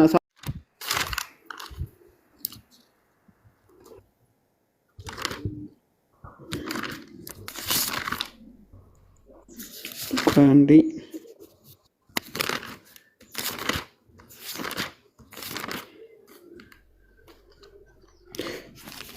የለ አንተ የጠቀስከው አለ አይደለ? የተቀባ ነው ጌትነቱ የተሰጠ ነው ለማለት ፈልገ አንተ ያመጣኸው ጥቅስ በአባትና በልጅ መካከል ያለን ኮንቨርሴሽን ለማሳየት ነው እንጂ አንተ እንደምትለው ክርስቶስ ጌታ የተሰጠው ጌትነት አለመሆኑን ለማሳየት ያመጣውልን። አንተ የሐዋርያት ሥራ ምዕራፍ 2 ቁጥር ከ35 ጀምረን ስናነበው ዳዊትም ይላል ወደ ሰማያት አልወጣምና ነገር ግን እርሱ አለ ጌታዬ ጌታዬን ጠላቶቼ የእግርህ መረገጫ እስካደርግ ድረስ በቀኝ ተቀመጣለሁ። ይህንን ቃል ደግሞ ማቴዎስ በደንብ ያብራራልሃል። ማቴዎስ 22 ቁጥር 42 ላይ ወይም 44 ላይ ፈጠን አድርግና ሀሳብህን ጨርስ። መልሱም ስላለ ነው እዛው። እርሱም እንኪያስ ዳዊት ይላቸዋል ጌታዬ ጌታዬን፣ እዛው ማቴዎስ ላይ ያለው ደግሞ ይማን ነው ተማሳይ ቃል ጌታዬ ጌታዬን ጠላቶቼ የእግር መረገጫ እስካደርግ ድረስ በቀኝ ተቀመጣለሁ። ከዛ ይፈቷል ከስር ሲል እንዴት በመንፈስ ጌታ ብሎ ይጠራዋል? ዳዊት ጌታ ብሎ ከጠራው እንዴት ልጅ ይሆናል? ልጁ ይሆናል። ለምን? የዳዊት ልጅ ነው ስላሉት ኢየሱስ ክርስቶስን። ስለዚህ ዳዊት ደግሞ ሁለት ነገር ነው የተናገረው፣ ጌታዬ ጌታዬን ብሎ ነው የጠራው። ስለዚህ ጌታም ልጅም እንዴት ሊሆናል ለዳዊት ብሎ እያብራራው ነው። እና ዳዊትስ ጌታ ብሎ ከጠራው እንዴትስ ልጅ ይሆናል አላቸው። አንድም ቃል እንኳን ይመልሱለት ዘንድ አልተቻላቸውም። ከዚያም ቀን ጀምሮ ወደፊትም ማንም ሊጠይቀው አልደፈርም ይላል ስለ ኢየሱስ ክርስቶስ ማለት ነው። ስለዚህ ይሄ አንተ እንደምትለው ቃሉን በደንብ ካነበብከው ስለ ልጅና ስለ ጌትነት ነው እንጂ ጌትነት የተሰጠው እንዳልሆነ ያሳያል። ጨርሻለሁ። አንተ እንደምትለው ደጋገምከው ጌታ አደረገ የሚለውን እኔ ሳልሆን መጽሐፍ ቅዱስ እኮ ነው ያለው። ማነው ስሙ? የንጉስ ልጅ ጥሩ መጽሐፍ ቅዱስ ነው ያለው፣ እኔ አይደለም ያልኩት። አንተ እንደምትለው አደረገው ላደረገው የሚለው መጽሐፍ ቅዱስ ነው እያልከው ነው አይልማ ይላል። አሁን ያልከው እኮ አንብበው እስኪ። ማለት እንዴት ነው ሴንቴንስ አረፍተ ነገር ሲሰራ እንዴት ቨርብ እና ምን ይላል? በቃል እንዳልኩት ሲናገር ምን አለ መሰለህ? እግዚአብሔር ኢየሱስን ጌታ እንዳደረገው የእስራኤል ወገን ሁሉ ይወቅ ይላል ራሱ። ጌታ እንዳደረገው ይወቅ የእስራኤል ወገን ሁሉ እያለ ሀሳቡ እኮ የሚጀምረው እኮ የለ ሙሉ መጽሐፉን አንብበው፣ ችግር የለውም። ሙሉ መጽሐፍ አሰማኝ ማለት ነው። ኖ ላነብልህ አይደለም፣ ላነብልህ አይደለም። አዳም ሀሳቡ የሚጀምረው ከጥቅስ የንጉስ ልጅ እየተናገረ ነው። ማን ነው በእናታችሁ? አቤት አይሰማም። መጀመሪያ የ35 ያውጣልህና ከዛ በኋላ ወደ 36 ትቀጥላለህ። ወደ መጀመሪያ መውጣት ያለበት 35 ነው። እኔ እንደው እኮ ማቴዎስ ወንጌልን አመጣሁለት እኮ አያመጣልህም፣ በስነ ስርዓት አያስነብብህም። እንትን ይለዋል። ቅድም አንብበዋል፣ አስነብባቸዋለሁ። ቅድም አንብበዋል። አስገባው እስኪ ቅድም ወንድ ከሆንክ አታስገባው። አልቻልከውማ። አዳም ተረጋብር። እያቋረጠ ሀሳብ አላስጨርስ ሲል ነው የወረደው። ገብቶሃል? ልክ እንዳንተ እንዳሆኑ ማለት ነው። ልጁ እያወራ ጣልቃ ገባህ አንተ። እንዳውም አንተ ቤት አድርግና አንተ ቀጥልና። ማን ቤትን ሀሳብ አውራ፣ አንተ አውራ፣ ቀጥል ሀሳብህን። ሜት አታድርግ። ጨርስ። ቆይ እኔ ሀሳብ አለኝ። በዚሁ ላይ አውራ። ሜትን አንሳ። ሜት አታድርግ። ራስህን አንሳ። ከኔ ጋር እንጨርስ መሰለኝ። አንተ ቤት አድርግ፣ ራሱ ይቀጥል። ስማ፣ ሰው አታወዛግብ። የጀመርከውን ጨርስ። አውራ። ንጽጽር እየሰራ ነው። የጀመርከውን ጨርስ። ማንተን ብታወራው ዝም ብለን እናዳምጣለን። አውራ። ከምትፈልገው ጥቅስ ጀምረህ አንብብ። ቀጥል። ሜት አታድርግ ራስህን። እሱ ከኔ ጋር አንደኝ ቀጥል። እሱ ኦልሬዲ ትቀጥላለህ አለሁኝ አልኩኝ እኮ ዘለቀ። ታወራላችሁ እንዴ? ምን ናችሁ ነው? አምኖ ዘለቀ ገብቶ ስለሄድን በቃ ማውራት ያለበት እሱ ነው። እና አውራ። ሜትን አንሳ። ክፈተው። ቅድም ከፍተው አልነበረም? አግዘዋል። አሁን ቁጥር 35 ክፈትልኝ። 35 ናውጣለት እና አንብብለት፣ ቃሉን አንብብለት፣ አግዘው። እራሱ አንብበው። ተው የንጉስ ልጅ መጽሐፉ ስለሆነ ራሱ ያነባዋል። ችግር የለውም። ማጥተታለስ ያነብልሃል። ለመረበሽ ነው የምትገቡት አይደለ? ምን ይሻላል? ኧረ መጽሐፍ ቅዱስ እንደ ቅድም እያሳያኝ አስነብበኝን እያልኩ ያለሁት እንጂ ለምንድን ነው የምረብሽው? በቃ ያወጣልሃል። አውጣለት አንዴ። ንጉስ ልጅ አስነብበው። ራሱ እያነበበ ያብራራ። እኔ ቪዲዮ መክፈት አልችልም። ቪዲዮ የሚከፍት ሰው አለ? ሌላ ሰው? እሺ አንዴ እንትና ንጽር ያወጣለት። ንጽር ይከፍት። አዎ እሺ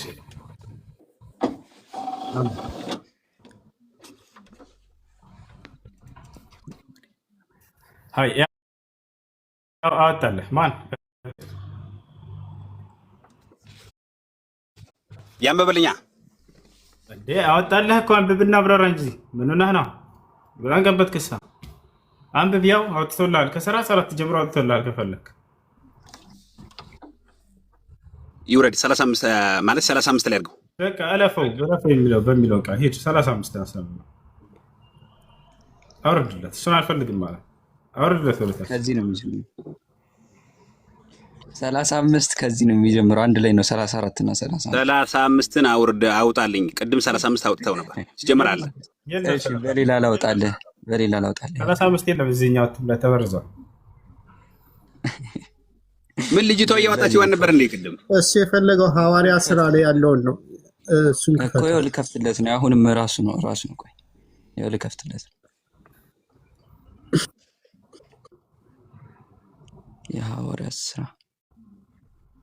ምዕራፍ 2 ቁጥር 35 ያው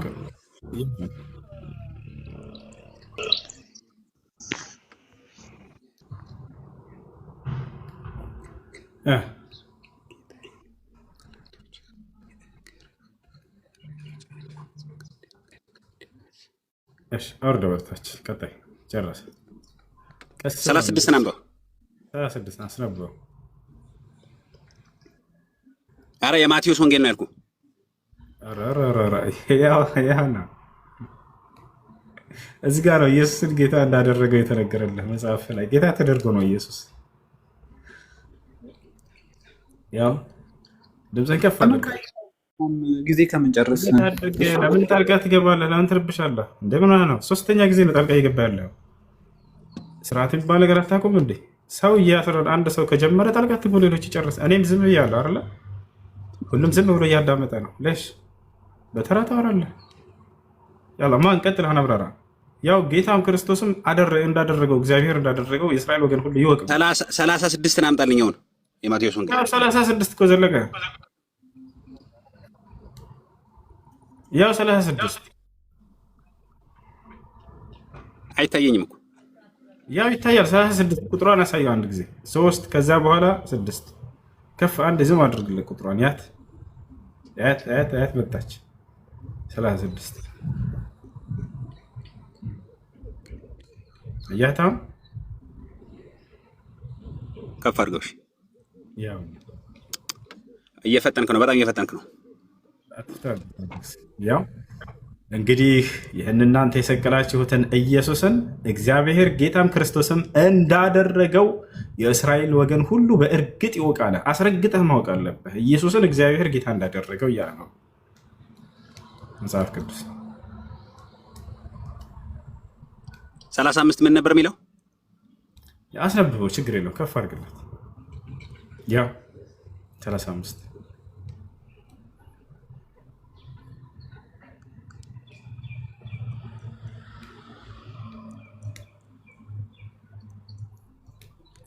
እስካደርግልህ እኮ ነው ያለው ድረስ በቃኝ አይደለም በቀኝ ተቀምጦ ተቀመጥ ረስታህ ለአማርኛ ነው እንኳን ሰማ አይደለም እስካደርግልህ ድረስ ነው የሚለው በስነ ስርዓት በትክክል አንበበው እዛ ጋር መጀመሪያ እኮ ያው አንተ በትክክል እያረበብክ እስካደርግልህ ድረስ ነው እና አንተ ግን ምንድነው ያልከው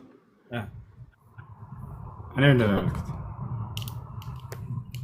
ያደረገው እኮ ነው ያልከው አዎ ይላል እኮ ይኸውልህ እስካደርግልህ ድረስ ነው ያለው እዚህ ጋር እንደማመጥ ያደረገው ነው ያልከው አንተ እኮ ከታች እሱ ያለው እንዳደረገው የሚለው ከታች አለ አሁን እስካደርግልህ የሚለው ደግሞ ከእግርህ በታች እስካደርግልህ እያለው ነው ከእግርህ በታች የእግርህ ጠላቶችን የእግርህ መረገጫ እስካደርግልህ ድረስ በቀኝ ተቀመጥ እያለው ገብቶሃል አይደለ ታች ደግሞ ወረድ ብሎ ምን አለ እግዚአብሔር ኢየሱስን ጌታ እንዳደረገው የእስራኤል ወገን ሁሉ ይወቅ ብሎ አራት ነጥብ አደረገለት ይታያል የእስራኤል ወገን ሁሉ ማወቅ አለበት ምን እግዚአብሔር ኢየሱስን ጌታ እንዳደረገው እያለ ነው አሁን እግዚአብሔር ጌታ ያደረገው ኢየሱስን ብቻ ሳይሆን ዮሴፍንም አድርጎታል የሚገርመው ልክ እንደዚሁ እግዚአብሔር ዮሴፍን ጌታ አደረገው ይላል ምን ትላለህ ስንት ጌታ ነው ያለው መጽሐፍ ቅዱስ ላይ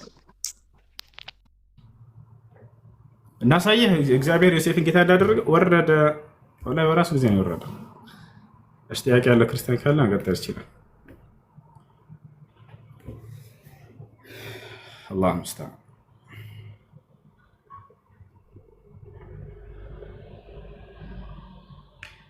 እሺ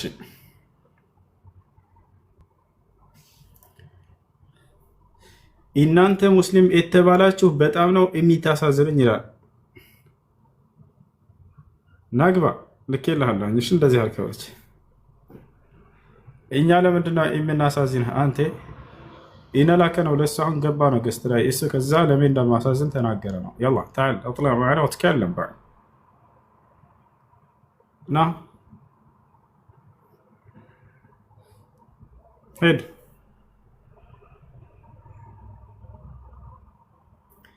እሺ አትገባ እፎይ መጣለህ እያላችሁ ትጽፋላችሁ ሁሱ ሰላም ብለዋል በሉት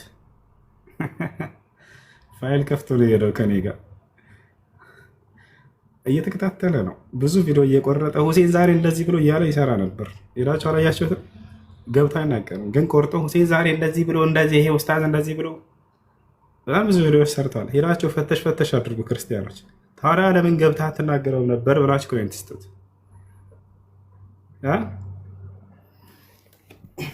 እና ከተማሪዎች መካከል አንድ ተማሪ ነው ተደብቀው ይሰማል ንዴቱን ያበርዳል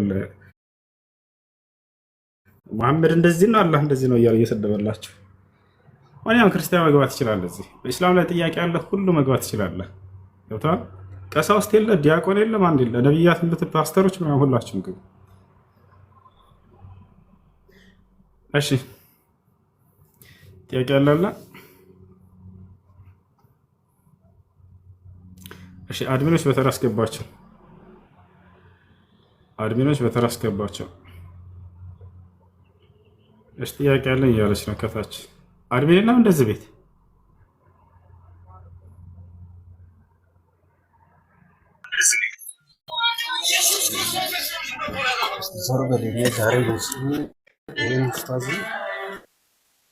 እሺ እንቀጥል እንዴ? አንድ የሚጫወታ ለፍየሎቹ ከሚጫወታ ያላችሁ ይፈታል። እሺ የጌታ ልጅ ሰላም እንዴት ነህ? ጸጋና ሰላም ይብዛልህ። ልጆች ከሚጫወታ ራቁ። እሺ የጌታ ልጅ ሰላም እንዴት ነህ? ጸጋና ሰላም ይብዛልህ። አላህ ሙስሊሞች ታሳዝኑኛላችሁ ያለ ልጅ ነው። ልጅ ገብተህ ሰላም እንዴት ነው?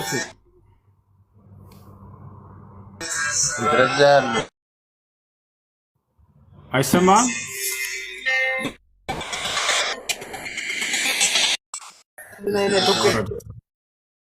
እሺ ቀጣይ መሲ ሰላም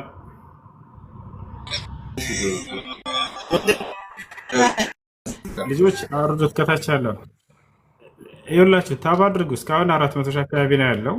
ከፍ አድርጉት ታብ። እኔ ገስት ላይ ሰውን መቆጣጠር አልችልም። እሺ መሲ ጥያቄ አለሽ? ሰላም አስገባ እያልሽ ነበር በተደጋጋሚ። መሲ አለሽ? የለሽም?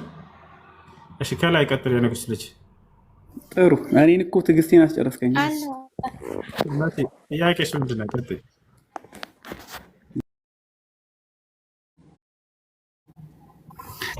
ይሰማሻል? መሲ ቀጥይ። ልጆች አንዴ ታብ ማድረጋቸውን አታቋርጠው፣ 1 ሚሊዮን እስኪገባ ድረስ። መሲ ቤትሽን አንሺና ቀጥይ ጥያቄ ካለሽ።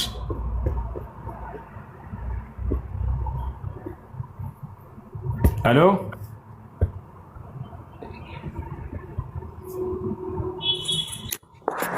እሺ ሰላም ለዚህ ቤት ብያለሁ።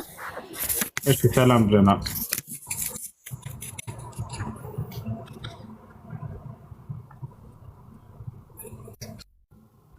ጥያቄሽ ምንድን ነው? የኔ ጥያቄ ሰይጣን በአላህ ባሮች ላይ ስልጣን አለው ወይስ የለውም የሚል አንድ ይሄ ነው።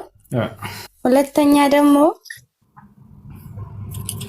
ነብዩ መሐመድ በባይብል ውስጥ አለ ወይ ደግሞ ተጽፏል የሚል ሰማለው ብዙ ጊዜ። የቱ ጋር እንዳለ እሱን እንድትነግር። እሺ ሰይጣን በአላህ ባሪያዎች ላይ ስልጣን አለው ወይ የሚለውን በተመለከተ ሰይጣን ሰዎች አላህ ስብሐነሁ ወተዓላ ቃል በቃል በቁርአን ላይ ኢነ ዒባዲ ለይሰ ለከ ዐለይሂም ሱልጣን ብሏል። በባሪያዎቼ ላይ አንተ በፍጹም ስልጣን የለህም ብሎታል። ነገር ግን ያ ማለት አካላዊ በሽታን አያደርስባቸውም ማለት አይደለም። አካላዊ በሽታ ለማድረስ ያ አቅሙ ሊኖረው ይችላል አካላዊ ከታቸው። ነገር ግን ከአምላክ ከአላህ ስብሐነሁ ወተዓላ ዘንድ በሚመጣላቸው ራእይ በነቢያቶች እንዲህ አይነት ላይ ምናምን ላ አቅም የለውም በእርሱ ላይ። ልክ እንዲሁ የእርሱ ባሪያዎች ላይ አካላዊ በሽታዎች ማድረስ ያ ሌላ ነገር ነው። ሰው ናቸውና ሰዎች ሊታመሙ ይችላሉ። ለምሳሌ ሰይጣን በሰዎች ላይ ከሚያሰራቸው ሴራዎች አካላዊ በሽታዎች ሰው እንደመሆናቸው መጠን ይህ ነቢያቶችም ላይ የሆነ ማንኛውም ሰው ላይ ሊደርስ ይችላል። ከዚያ ውጭ ግን አይችልም፣ አቅም የለውም እርሱ። አላህ በቁርአን ላይ በባሪያዎች ላይ ስልጣን የለህም ብሎታል። ይህን ይመስላል። ሌላው ነገር ሙሐመድ የሚለው ስም መጽሐፍ ቅዱስ ላይ አለ ወይ? አዎ መጽሐፍ ቅዱስ ላይ ሙሐመድ የሚለው ስም አለ። ላሳይሽ። ዛጋ ቆይ እሱ አካላዊ በሽታ ስትል ለምሳሌ ምን አይነት በሽታ? ለምሳሌ ሲሕር ሊሆን ይችላል። ድግምት የሚባለው የበሽታ አይነት አለ፣ ጠንቋዮች የሚሰሩት ያንን ለምሳሌ ሊሆን ይችላል። ድግምት ይሄ አካላዊ በሽታ። ድግምት ለሁለት ይከፈላል። አንደኛ እውነተኛ ድግምት አለ፣ ሰዎችን ወደ እብደት የሚቀይር የሆነ ነገር። ሌላኛው ደግሞ ሲሕር ተኸይል ይባላል፣ የማመሳከል የሆነ የድግምት አይነት። የዚህ አይነቱ ደግሞ በነቢያቶችም ላይ ሊሆን ይችላል። ሙሳ ዓለይሂ ሰላም ለምሳሌ ከፈርዖን በደጋሚዎች ጋር ባደረገው እንትን የፈርዖን ደጋሚዎች ታዋቂ ከሆነ ታሪካቸው ነው። ገመድን በወረወሩ ጊዜ ወደ እባብ ተቀይሯል አይደለም? የተሻሽው እየተረዳሽ እንድትሄጂ እሺ። ይኸውልሽ የተሻሽው እየተረዳሽ እንድትሄጂ የፈርዖን ደጋሚዎች ድግምትን ባደረጉ ጊዜ ምንድን ነው ያደረጉት? ገመዱን ነው የወረወሩት። ነገር ግን ለሙሴና አብሮ ላሉት ሰዎችም ሁላ ሳይቀር እባብ መስሎ ታይቷቸዋል። ነገር ግን በእውነታው ሐቂቃ ምንድን ነው ከተባለ የጣሉት ገመድ እንጂ እባብ አይደለም። ይህ ሲሕር ተኸይር ይባላል። የማመሳሰል የሆነ ድግምት ይባላል። የተሻለ አይደል? ነገር ግን ያ ሙሳ እንዳው ተደግሞበታል ወይ? እውነታው ላ አልተደገመበት። ሰሐሩ አዕዩነ ናስ በአይናቸው ላይ ነው ያንን ተኸይል ያደረጉት። ተሻለ። ስለዚህ የዚህ አይነቱ ድግምት በነቢያቶችም ላይ ሁሉ ሊሆን ይችላል። አንዱ መረቡን አምራት ከበሽታዎች መካከል አንዱ በሽታ ነው። እንዲሁም ሰዎች እንዲፈረከቱ ሊሆን ይችላል። ሌላም ነገራቶች በእነርሱ ላይ በሽታዎች እንዲሆኑ ያሴርባቸዋል። ይህ ሰዎች በመሆናቸው መጠን ሊሆን እሺ። ይህን የዚህ አይነቱን ለምሳሌ ከፈለሽ እንደው ክርስቲያን ስለሆንሽ አነጻጸር ነገሮች ሰይጣን ጳውሎስን ልክ በዚህ መልኩ ተጫውቶበታል። ጳውሎስ ቃል በቃል ምን ይላል? የሚጎስመኝ የሰይጣን መልእክተኛ ተሰጥቶኛል እያለ ይናገር። የሚጎስመኝ የሰይጣን መልእክተኛ ተሰጥቶኛል ይላል። ይህም ከኔ ላይ እንዲነሳ ጸልያለሁ ይላል ጳውሎስ ራሱ። እና የሚጎስመው የሰይጣን መልእክተኛ ውሱ ጤና ይስጥልኝ። አንዴ ሜታ አድርግ። ሰው እያወራ ከሆነ ጣልቃ ትግባ እያለ ከቅድም ጀምሮ ታወራለህ። አብሽር፣ ያው ገስት ላይ ናርም ታገስ። ጳውሎስ የሚጎስመው የሰይጣን መልእክተኛ ተሰጥቶታል። እንዲሁም ኢየሱስ ክርስቶስን ማን ነው ዲያብሎስ ሰይጣን በደንብ አድርጎ ለ40 ቀን ያክል ፈትኖታል። ተራራ ለተራራ እየወሰደ እያሽከረከረ እንደፈለገ የዓለምን መንግስታት ሁሉ በቅጽበት አሳይቶታል። የዓለምን መንግስታት በቅጽበት ሊያሳይ የሚችል ምንድን ነው ከተባለ ድግምት ካለው ሰይጣን ነው ይሄን ያደረገው። ኢየሱስ ሜት አድርግ፣ አንድ ጊዜ እድል ትሰጠኝ። ሜት አድርግ እባክህ፣ እየለመንኩ ነው። ሰው እያወራ ነው። ታረጃለህ፣ ትቀጥላለህ። አብሽር፣ እሺ፣ ታገስ፣ እልካት ትግባ። አጠር እያደረከው ሜት አድርግ። እንዴት ማስተማር እንዳለብህ አንተ አይደለም የምትነግረኝ። እሺ፣ ሜት አድርግ። ስለዚህ ኢየሱስ ክርስቶስን ዲያብሎስ የዓለምን መንግስታት አሳይቶታል። ዲያብሎስ ደግሞ ክፉን ነገር እንጂ መልካምን ነገር መቼም አያደርግም ብለሽ ነው የምታምኚው። ስለዚህ ዲያብሎስ ኢየሱስ ክርስቶስን ደግሞበት የዓለምን መንግስታት በቅጽበት በአንድ ተራራ ላይ አቁሞ አሳይቶታል። ምን ትያለሽ? ኢየሱስ ክርስቶስን ሳይቀር ማለት ነው ዲያብሎስ ምን ደግሞበት ነው? ይቅርታ፣ እናንተ በኢየሱስ ክርስቶስ ታምናለህ? ሚዮት አድርግ እባክህ። በቃ ወርደት ማድረግ አይቻልም። በቀጣይ ትወጣለህ። አብሽር፣ እሺ። ስለረበሽክ ነው የማወርድህ፣ ሌላ አይደለም። እሺ። እና ኢየሱስ ክርስቶስን ዲያብሎስ ለ40 ቀን ያክል ፈትኖታል። በቅጽበትም የዓለምን መንግስታት በአንዲት ተራራ ላይ አቆሞ አሳይቶታል። ገብቶሻል አይደለ? ሰይጣን ክፉን ነገር ነው የሚያደርገው። መልካም ነገር ከተባለ መቼ መልካም ነገር አያደርግ፣ ክፉ ነገር ነው። በኢየሱስ ክርስቶስ ላይ ደግሞበት የዓለምን መንግስታት በቅጽበት ነው ያሳየው። እንዲህ አቆሞ አንድ ተራራ ላይ ሰው አንድ ተራራ ላይ ቆሞ ዓለምን ይመለከታል ወይ? ላይ አይችልም፣ በአቅራቢያ ያሉ ነገራቶችን ካልሆነ በስተቀር። ነገር ግን የዓለምን መንግስታትም አሳየው ይላል መጽሐፍ ቅዱስ። ገብቶሻል አይደለ? ይህ ነው።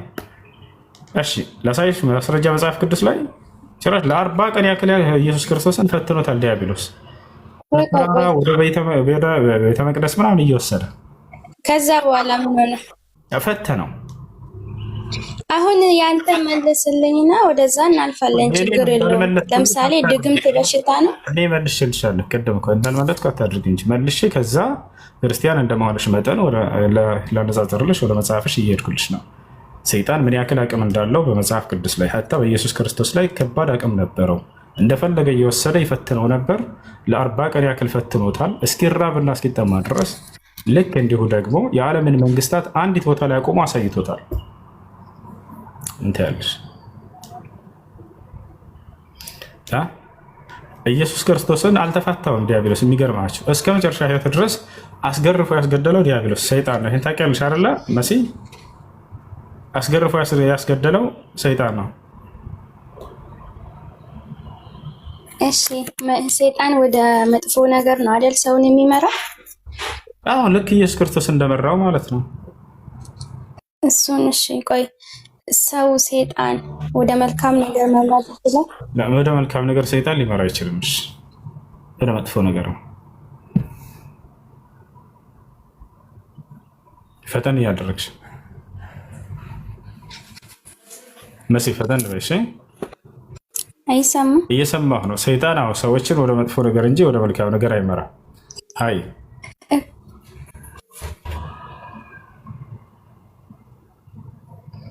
እሺ ሙሐመድ ታዲያ ወደ መልካም ነገር ይመራኛል ያለው ታዲያ ምኑን ነው? አይዋ ጥሩ ጥያቄ። ወደ ሰንበት እዚህ ስላወቅኩ ነው ልመልስልሽ። አሁን አዳምጪ። ሰይጣን ወደ መልካም ነገር ይመራኛል ሙሐመድ ብሏል ይሏቸዋል። ሐዲሱ ምን እንደሚል አሳይቼዋለሁ። እሺ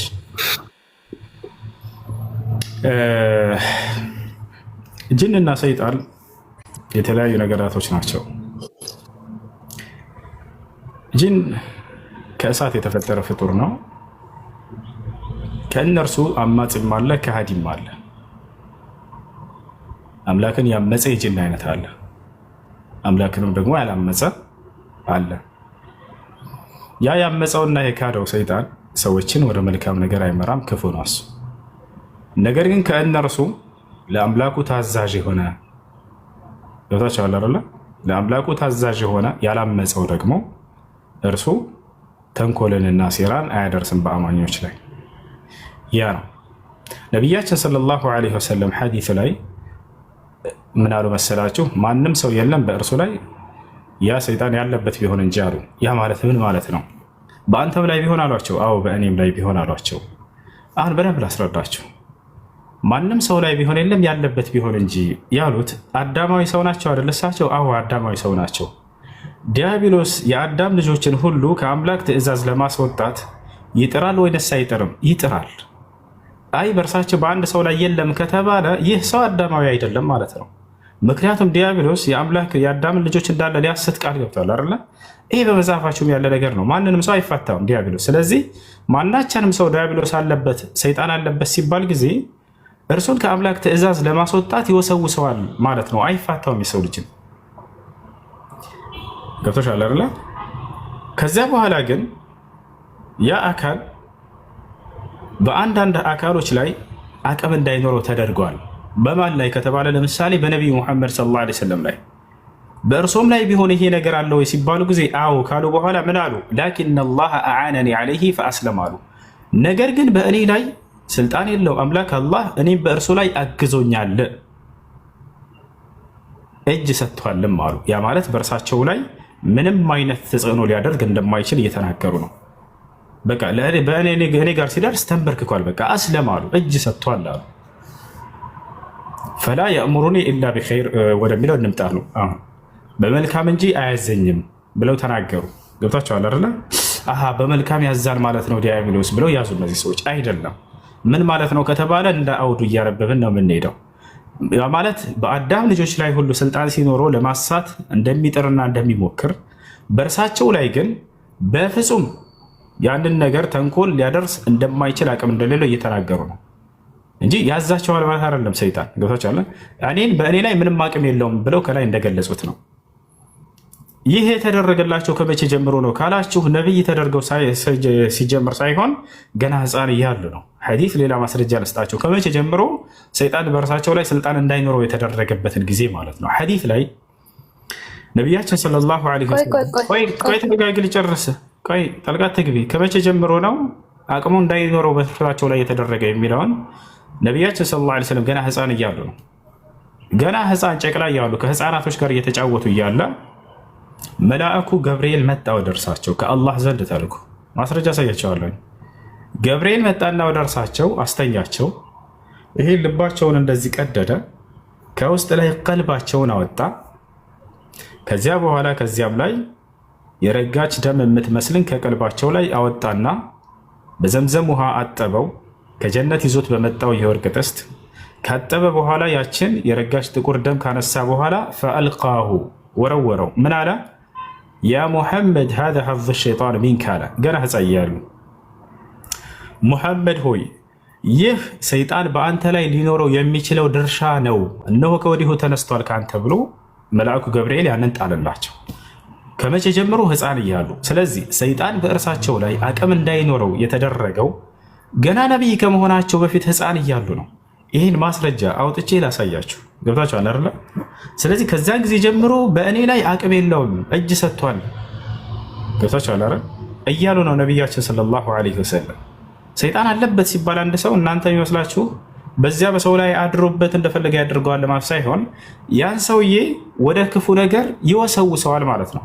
ይህ ደግሞ በማን ላይ ነው ከተባለ አጠቃላይ በአዳም ልጆች ላይ ሁሉ አለ። ነገር ግን ከነቢያቶች ላይ ይሄን ነገር አነሳላቸው ቦታቸው አላረላ አነሳላቸው። በሆነ ጊዜ ላይ ነቢያችን ሰለላሁ ዐለይሂ ወሰለም ሊፈታተናቸው ተጋረጠ። ምን እንደተከሰተ ልንገራችሁ፣ በሐዲስ ያሳያቸዋለሁ። ሰይጣን ተጋረጠ በነብዩ ሰለላሁ ዐለይሂ ወሰለም ከቤታቸው በስተጀርባ ለማንኛውም ሰው ተገልጠው እንደሚፈትን ማለት ነው። ተገለጠላቸው። በዚህ ጊዜ ነቢያችን ሰለላሁ ዐለይሂ ወሰለም ፈአኸዝቱሁ አሉ፣ ያዙት አንገቱ ላይ ፈኸነቅቱሁ አነቁትም ወአረድቱ አን አርቢጠሁ ዐላ ሱወር ሚን አስዋር አልመስጂድ አልነበዊ ፈየተላዐቡ ቢሂ ናስ አሉ ወላኪን ተዘከርቱ ደዕወተ አኺ ሱለይማን ፈተረክቱሁ አሉ ረቢ ሀብሊ ሙልከን ላ የንበጊ ሊአሐድ ሚን ባዕዲ ኢነከ አንተል ወሃብ። ሰይጣን በተገለጠ ጊዜ እርሳቸውን ሊፈትን አቅም እንደሌለው በተግባር ሁሉ አሳይተዋል። እዚያ ያነቁትና ነቢ ሰለላሁ ዐለይሂ ወሰለም ሐታ ወጀድቱ ቡርደ ሊሳኒሂ ዐላ የዲ የምላሱንም እርጥበት በእጅ ላይ እስካገኘ ድረስ አሉ። በጣም ሲያንቁት ጊዜ ማለት ነው፣ ሲጨናነቅ። ከዚያም በኋላ ለቀኩት ተውኩት ብለው ነቢ ሰለላሁ ዐለይሂ ወሰለም ተናገሩ። ነገር ግን ይሄን ኢየሱስ ክርስቶስ ጋር ስንመጣ ስንወስደው ጊዜ አይደለም እንደዚህ ሊያደርገው ዲያብሎስ ራሱ እንደፈለገ እየያዘ ከቦታ ወደ ቦታ ፈትኖታል ለ40 ቀን ያክል በታችኋል። ሲፈልግ ወደ መቅደስ ጫፍ ይወስደዋል፣ ሲፈልግ ወደ ተራራ ጫፍ ይወስደዋል። በታችኋል ለእኔ ስገድልኝ ሁሉ ይለዋል ሲፈልግ። በታችኋል አይደል? ይህን ይመስላል እና ለ40 ቀን ያክል እስኪራብ እስኪጠማ ድረስ ኢየሱስ ክርስቶስን ፈትኖታል። ይህን ይመስላል። ቀጣፊ ያላችሁ ክርስቲያን። እሺ ምንድነው ያልከኝ? ሁለት ከተናገርከው ነገር ውስጥ አንደኛ ማለት እኔ ላይ ስልጣን የለውም በልጅነቱ የረጋ ደም ምናምን ወጥቶ ነበር አልክ። ነብይ ከሆነ በኋላ ታዲያ የተጫወተ ማለት ድግምት ተሰርቶበት ያላደረገውን አደረግኩ እስከሚል ድረስ የደረሰው ያ ሰይጣን ከየት መጥቶ ነው ታዲያ? ቅድም መጀመሪያ ከሚስቶቹ ጋር ሳይገናኝ ተገናኘው ሊል የቻለው አንድ። ሁለተኛ ጸሎቱን ከመጸለይ ሲያቆም ሰይጣን ትቶ ሄዷል ወይ ተብሎ ነው የሚጠየቀው።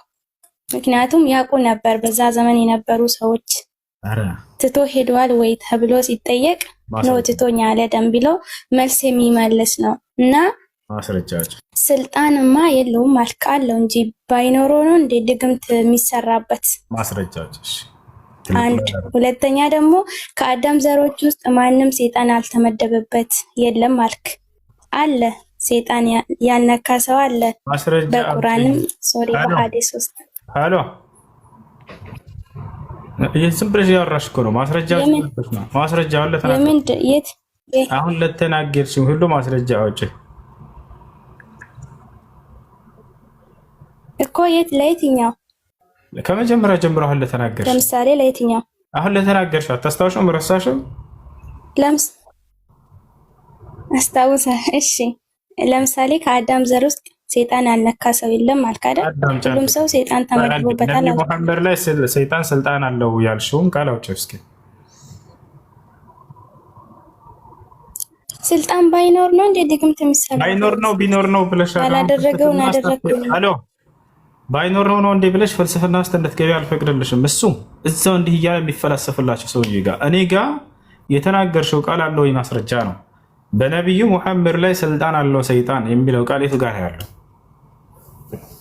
እኔ ደግሞ ቃል በቃል ማሳየሽ ምንድነው? በእኔ ላይ ስልጣን የለውም ያሉበትን ቃል በቃል አሳይሻለሁ። አሁን አንቺ ያለበት ያልሽውን አሳየን። ያላ እኮ አይደለም አሁን ማስረጃው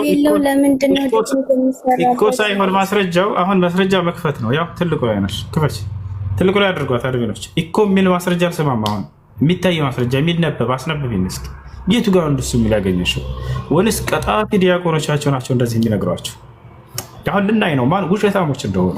አረ ክፈች፣ ያላ ትልቁ ላይ ነሽ። ወሬ አይደለም። እኔ አሁን አንድ ስልክ ያለኝ አንተ ወጣኔ አዲስ ነግረሃለሁ። እሺ እኔ ስልክ መክፈት አልችልም። እሺ እኔ ከፍታለሁ። በቃ ጓደኛ ያለሽ ነው ካጠገብሽ የሚከፍትልሽ? የለኝም። አንተ ክፈተው። ነግረሃለሁ። እኔ አዲስ ነግረሃለሁ። ሌላ ስልክ የለሽም? ክፈተው። አንዴ ሌላ ስልክ የለሽም? ችግር የለውም። በቃ እኔ ከፍትልሻለሁ። ቁጥሩን ንገሪኝ። አዎ የለኝም። እሺ አብሽሪ። የለኝም። ያስወጣኛል። አብሽሪ። እኔ ከፍትልሻለሁ። ንገሪኝ። ቡሃሪ ነው። ሳሂህ ቡሃሪ። እሺ በቪዲዮ አድርገው ወደ ቪዲዮ አድርገውና እያነበቡ በቃ እያነበብሽ ታስረጅናለሽ። ቁጥር ስንት ላይ? ያው ቡሃሪ አውጥቻለሁ። ቁጥር ስንት ላይ? ሳሂህ 4950 4950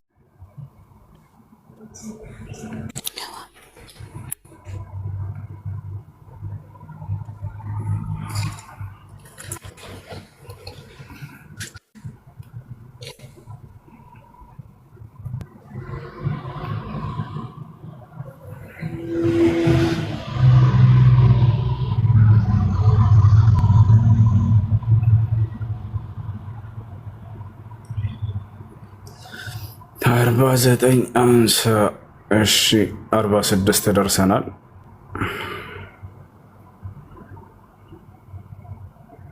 47 ደርሰናል።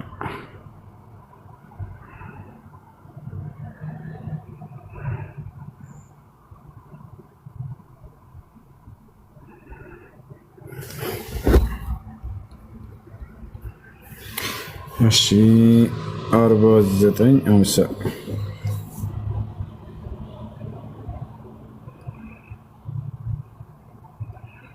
ماشي 100 شاشة وياه 49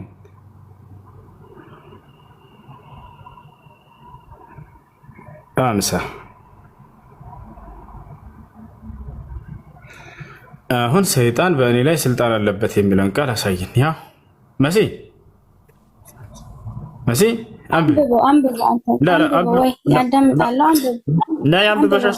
አንብበሽ አስረጂ። አንቺ ነሽ ማስረጃ ወጣልሽኝ። ያላ እንግሊዘኛ ላይ ፐርፌክት አይደለሁም፣ ገና ወደ አማርኛ ቀይሬ ነው። ስለዚህ አንብበው፣ ችግር የለውም። ህዝቡ ያያል አይደል? ህዝቡን ተይውና ማስረጃ አምጣ ያለ ሰው አመጣንልሽ። እኔ መክፈት አልችልም፣ ክፈቱልኝ፣ ሌላ ስልክ የለኝም አልሽ፣ ከፈትን። አሁን ደግሞ አንብበሽ ያንን አንቺ የተናገርሽውን ማስረጃ ማሳየት ያለብሽ አንቺ ነሽ። እሺ አንብቢ እኮ ተርጉመውና አንብበው። ምን ችግር አለ? አንተ እንግሊዘኛ ትችልልን? እኔ እንግሊዘኛ አልችልም። አንቺ ጠያቂ አይደለሽማ። አሁን አንቺ ተሟጋች ነሽ፣ ተከራካሪ ነሽ። ብትጠይቅ እንመልስልሻለን፣ ችግር የለው። አንቺ ግን አሁን ነቢይ መሐመድ ስልጣን አለ ማን ነው የሰይጣን ስልጣን አለበት በእርሱ ላይ ብለሽ ተናግረሻል። እንደሱ ያልሽውን አንቺ ነበርሽ ማሳየት ያለብሽ አይሻርለ? አሁን እዚህ ጋር እሺ በቃ የጠየቅሽውን ዝም ብዬ ልመልስልሽ። አንብበው፣ ከታች እንግሊዘኛውን አንብብና ተርጉመው፣ ችግር የለው። አነብልሻለሁ፣ ችግር የለው። እሺ ወደ አማርኛ ልቀይርልሽ። ይሄን ነው የምትፈልጊው? አዎ። አይሽ እንደዚህ አድርገሽ ነው ያበብሽው? አዎ። አይ ወደ አማርኛ ልቀይርልሽ። ከዚያ በኋላ አንቺ ራስሽ ሰይጣን ስልጣን አለበት በእርሱ ላይ ያለበትን እንድታሳይን ዘንድ ነው።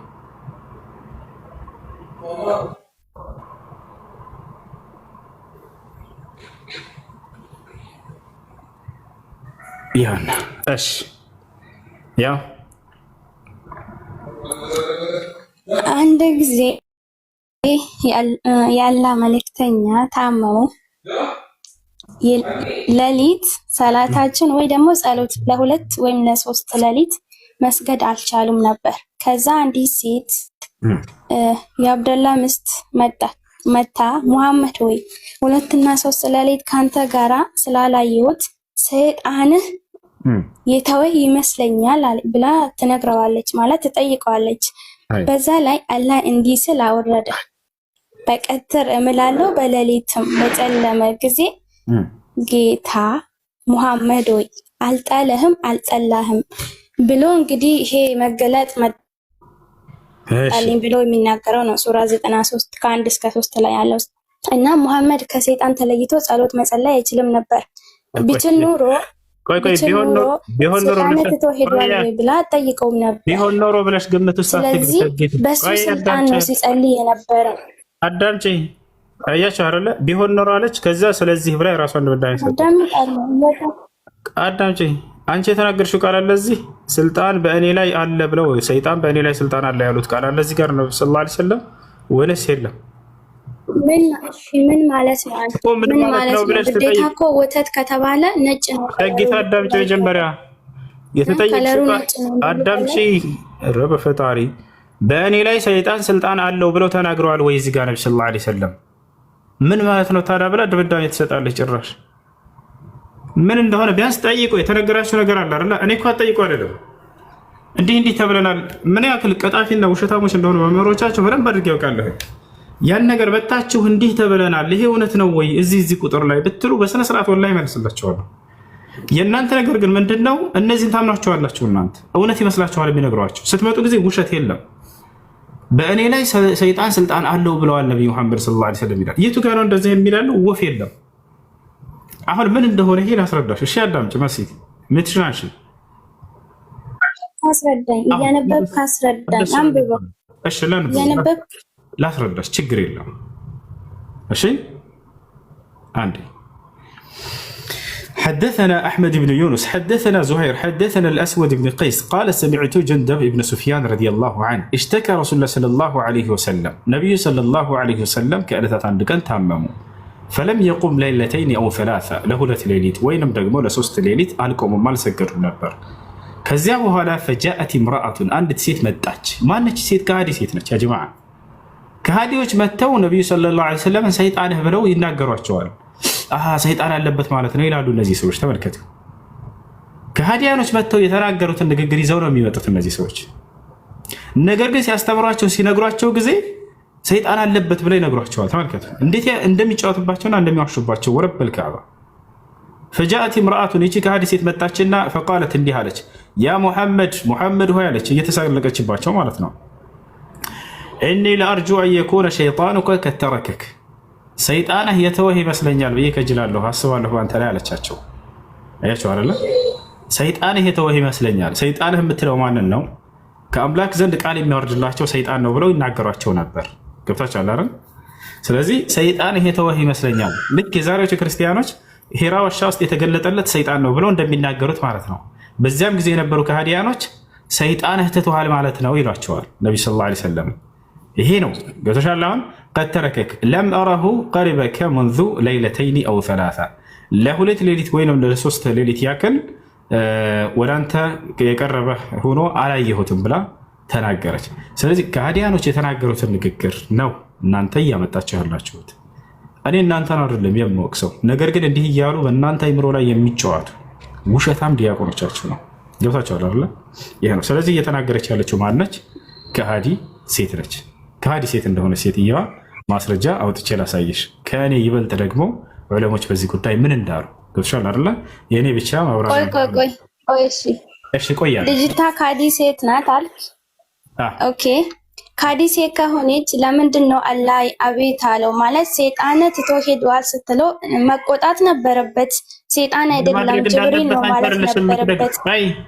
አንቺ አይደለሽም ምን ማድረግ እንዳለበት የምትነግሪው፣ አላህ መቆጣት ነበረበት ትላለች። ጥያቄሽን ጠይቂና እኔ እመልስልሻለሁ። እሺ ጥያቄሽን ጠይቂና ከዛ እዛ ጋር ጥያቄ ጠይቀሽ ራስሽን አትመልሽ። እሺ ሰይጣን ትቶ ሄዷል አለችው። እሺ ጠርጥራም ይሁን እውነትም ይሁን ውሸትም ይሁን እሺ ምን ሰይጣን ካልሆነ ይሄ አካል እሱን ትቶ የሄደ ወይ ደግሞ ታሞ ጸሎት ማድረግ ያልቻለበት ምክንያት ሰይጣን ትቶ ስለሆነ ነው። ካልሆነ ለምንድን ነው መቃወም ያልቻለው? እንደውም ትቼ አልሄድኩም ብሎ ቁርአን እስኪወርድለት ድረስ የደረሰው ለምንድን ነው? እሺ አዳምጪ፣ አሁን መልሱ። እነዚህ ሰዎች በእነርሱ አረዳድ ሰይጣን ነው የመጣለት ብለው ነው የሚያስቡት። ገብቶሻል አይደል? ማን ከተባለ እነዛ ከሃዲያኖች። እሺ ቃል የሚያወርድለት ግን ማን ነው? አላህ ሱብሓነሁ ወተዓላ ነው። ገብቶሻል? አላህ ሱብሓነሁ ወተዓላ ደግሞ ያንን የቁርአን አንቀጽ ቀጣዩን የቁርአን አንቀጽ በመልአኩ ጅብሪል ዓለይሂ ሰላም አማካኝነት አወረደ። ታዲያ በሰይጣን እንዳልመጣ ይህ ቃል ራሱ አብራ አስረድቷታል ወይ መልሶታል ወይ? አዎ አላህ ሱብሓነሁ ወተዓላ መልሶላታል። አላህ በቁርአን ላይ ሲናገር ሱረቱ ሹዓራ ላይ ምን አለ መሰለሽ? ማስረጃ ብቻ ሳይሻለሁ ወማ ተነዘለት ቢሂ ሸያጢን ይላል። ይሄን ቁርአን ሰይጣኖች አይደሉም ያወረዱት አለ። ወማ የንበጊ ለሁም ወማ የስተጢዑን ለሰይጣናቶች ሊያወርዱት አይገባቸውም አይችሉምም ማለት ገብቶሻል አይደል? ስለዚህ አላህ መልሶላታል። አሁን የፈለግሽው መልስ ማለት ነው። በሌላ ቦታ ላይ ምን ይላል? ወማ ሁወ ቢቀውሊ ሸይጣን ረጂም አለና መለሰላት። ይህ ቁርአን የተረገመው የሰይጣን ንግግር አይደለም እሺ ብሎ መልሶላታል። ማስረጃ ላሳይሽ? አትዋሽ ይላል። እኔ አላሻውም፣ አሳያቸዋለሁ። ወላሂ አውጥቼ አሳያቸዋለሁ። እዛ ጋ እኮ ምንድን ነው ብላ የጠየቀችው ሴትዮ? ምን ብላ ነው የጠየቀችው? አልጠየቀችም። እሷ እርሳቸው ላይ እየዋሸችና እየቀጠፈች ነው። መታ ሰይጣን ይሄ ተወው ይመስለኛል ብላ ተናግራ ሄደች። እርሳቸውን ጥያቄ አይደለም የጠየቀችው። ገብቶሻል አይደል? በእርሳቸው ላይ ልክ እንደዛሬው እሺ ምን መለሰላት እሱ? አምላክ አላህ ሱብሓነሁ ወተዓላ ምንድን ነው የሰጣት እሱ? አምላክ አላህ ሱብሓነሁ ወተዓላ ቁርአን አወረደ። በእነሱ ግንዛቤ ሰይጣን ነው ብለው ነው የሚያምኑት። ገብቶሻል አይደል? ሰይጣን ነው ብለው አመኑ እነዚህ ሰዎች። ነገር ግን አላህ ሱብሓነሁ ወተዓላ ቁርአን ማውረዱን ቀጠለ በእርሳቸው ላይ። ከዚያም በኋላ ማለት ነው ያ ነው። እሺ አሁን አንቺ ያልሽው እዚህ ቦታ ላይ ሰይጣን አለባቸው ያልሽው የለም። ይሄን ያለው ማን ነው? ከሃዲያኖች ናቸው። ወይ እርሳቸው እኔ ሰይጣን አለብኝ አላሉም እዚህ አንቺ ያመጣሽው ቃል ላይ፣ ወይንም ደግሞ አላህ አልተናገረም፣ ወይንም ጅብሪል አልተናገረም፣ ወይ አማኞች አይደሉም። ማን የተናገረው ከተባለ ሸይጣኑ ያለችው ሰይጣን ብላ የተናገረችው እርሷ ከሃዲዋ ሴት ነች። ገብቶሻል አይደለ? ስለዚህ ሲያስተምሯችሁ ጊዜ በትክክል አስተምሩን፣ አትዋሹ በሏቸው አስተማሪዎቻችሁ። ሰይጣን አለበት ብላ የተናገረችው እኮ ከሃዲ ሴት ነች። የከሃዲ ሴት ትችት ለምን ታመጣላችሁ? ልክ ኢየሱስ ክርስቶስን መጽሐፍ ቅዱስ ላይ አጋንንት ያለብህ ይመስለናል አሉት አይሁዶች። ኦኬ፣ ስለዚህ አጋንንት አለበት ኢየሱስ ብዬ ልምጣ? እንዲህ ብዬ ለምን ዋሻለሁ? ልሽ አጋንንት አለብህ እያሉት አይደል እንዴ ጠላቶቹ? ይቻላል ያ ልክ እንዲሁ እብድ ብለውታል ኢየሱስ ክርስቶስን፣ እብድ ብለውታል ኢየሱስ ክርስቶስን ብዬ ልምጣ? አንተ ውሸታም ነህ ይሉታል፣ እብድ ነህ ይሉታል። ይሄን ሁሉ ይዘን ልምጣ? አያስኬድም። እንደዚህ የከሃዲ ንግግር ከሆነ ያ ነገር ለእነርሱ ቦታ የሚሰጠው ነገር አይደለም። እብዶች ይሏቸዋል ነብያቶችን፣ ሰይጣን አለብህ ይሏቸዋል ነብያቶችን። ይህን ይመስላል። ለማንኛውም እሺ፣ ሰይጣን ያለው ሰላም፣ እንዴት ነህ? ክርስቲያን ነህ? እሺ፣ ለምን ክርስቲያን ነው? ለምን ክርስቲያን ሆንክ? አልጨረስኩም። እኔ እኮ ጥያቄ ትጨርሻለሽ። ለምን ክርስቲያን ሆንክ? ክርስቲያን ነኝ ሲጀመር ጀምሮ። መጽሐፍ ቅዱስ ላይ ክርስቲያን ሆን ተብለህ ታዘህ ነው ወይንስ ዝም ብለህ ደስ ስላለህ ነው ክርስቲያን ሆንክ?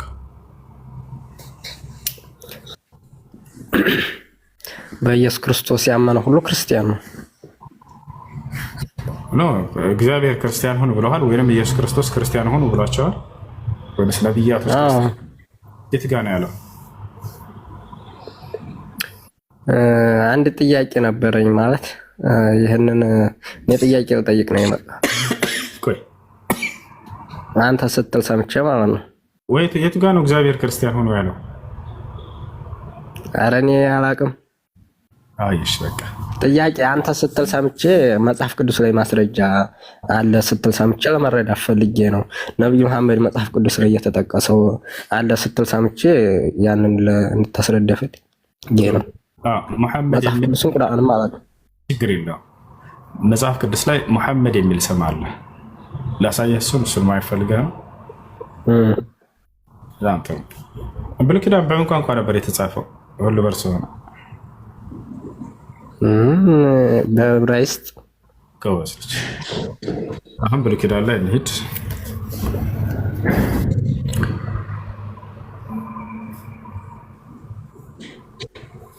እሺ የት እንገባለን? ያው እዚህ ጋር መጽሐፍ ቅዱስ ላይ ገብተናል። እዚህ ከኦሪት ዘፍጥረት እስከ ራዕይ ድረስ ታገኛላችሁ። ከዘፍጥረት ጀምሮ የት ነው የመጨረሻው? ዮሐንስ ራዕይ አለ። እዚህ ጋር መኃልየ ዘሰሎሞን ላይ እንገባለን። ምዕራፍና ቁጥር እናስቀምጥ። ከዚያ በኋላ ምዕራፍና ቁጥር አስቀምጠን ያው መኃልየ ዘሰሎሞን ምዕራፍ 5 ቁጥር 16 ሂብሩ የሚለው ላይ ትገባለህ። ቅድም ልጁም ብሎናል። ብሉይ ኪዳን የተጻፈው በዕብራይስጥ ነው ብሎናል። እዚህ ጋር ወደ ትይዩ ዕብራይስጥ ሂድ ይላል። እንሄዳለን። መኃልየ ዘሰሎሞን ምዕራፍ 5 ቁጥር 16 ዕብራይስጥ ጋር ገብተን ወደ አማርኛ እንቀይረዋለን። ወደ ትይዩ ዕብራይስጥ ሂድ እንሄዳለን። ታዛዥ ነን። እዚህ ጋር እንገባለን። እሺ ወደ አማርኛ ይቀይርልን። እዚህ ጋር ቀይሮልናል። ወደ ታች እንወርዳለን። ያውና እዚህ ጋር ይሄ ቃል ምን ይላል? አበባት እስኪ ምን ትላለች? አይዋ አላህ አይዋ ባልሞላ ጊዜ ሙሐመድ የሚለውን ስም መጽሐፍ ቅዱስ ላይ ሙሐመድ በምክንያት እኮ እንደቀየርከው አላወቅኩም።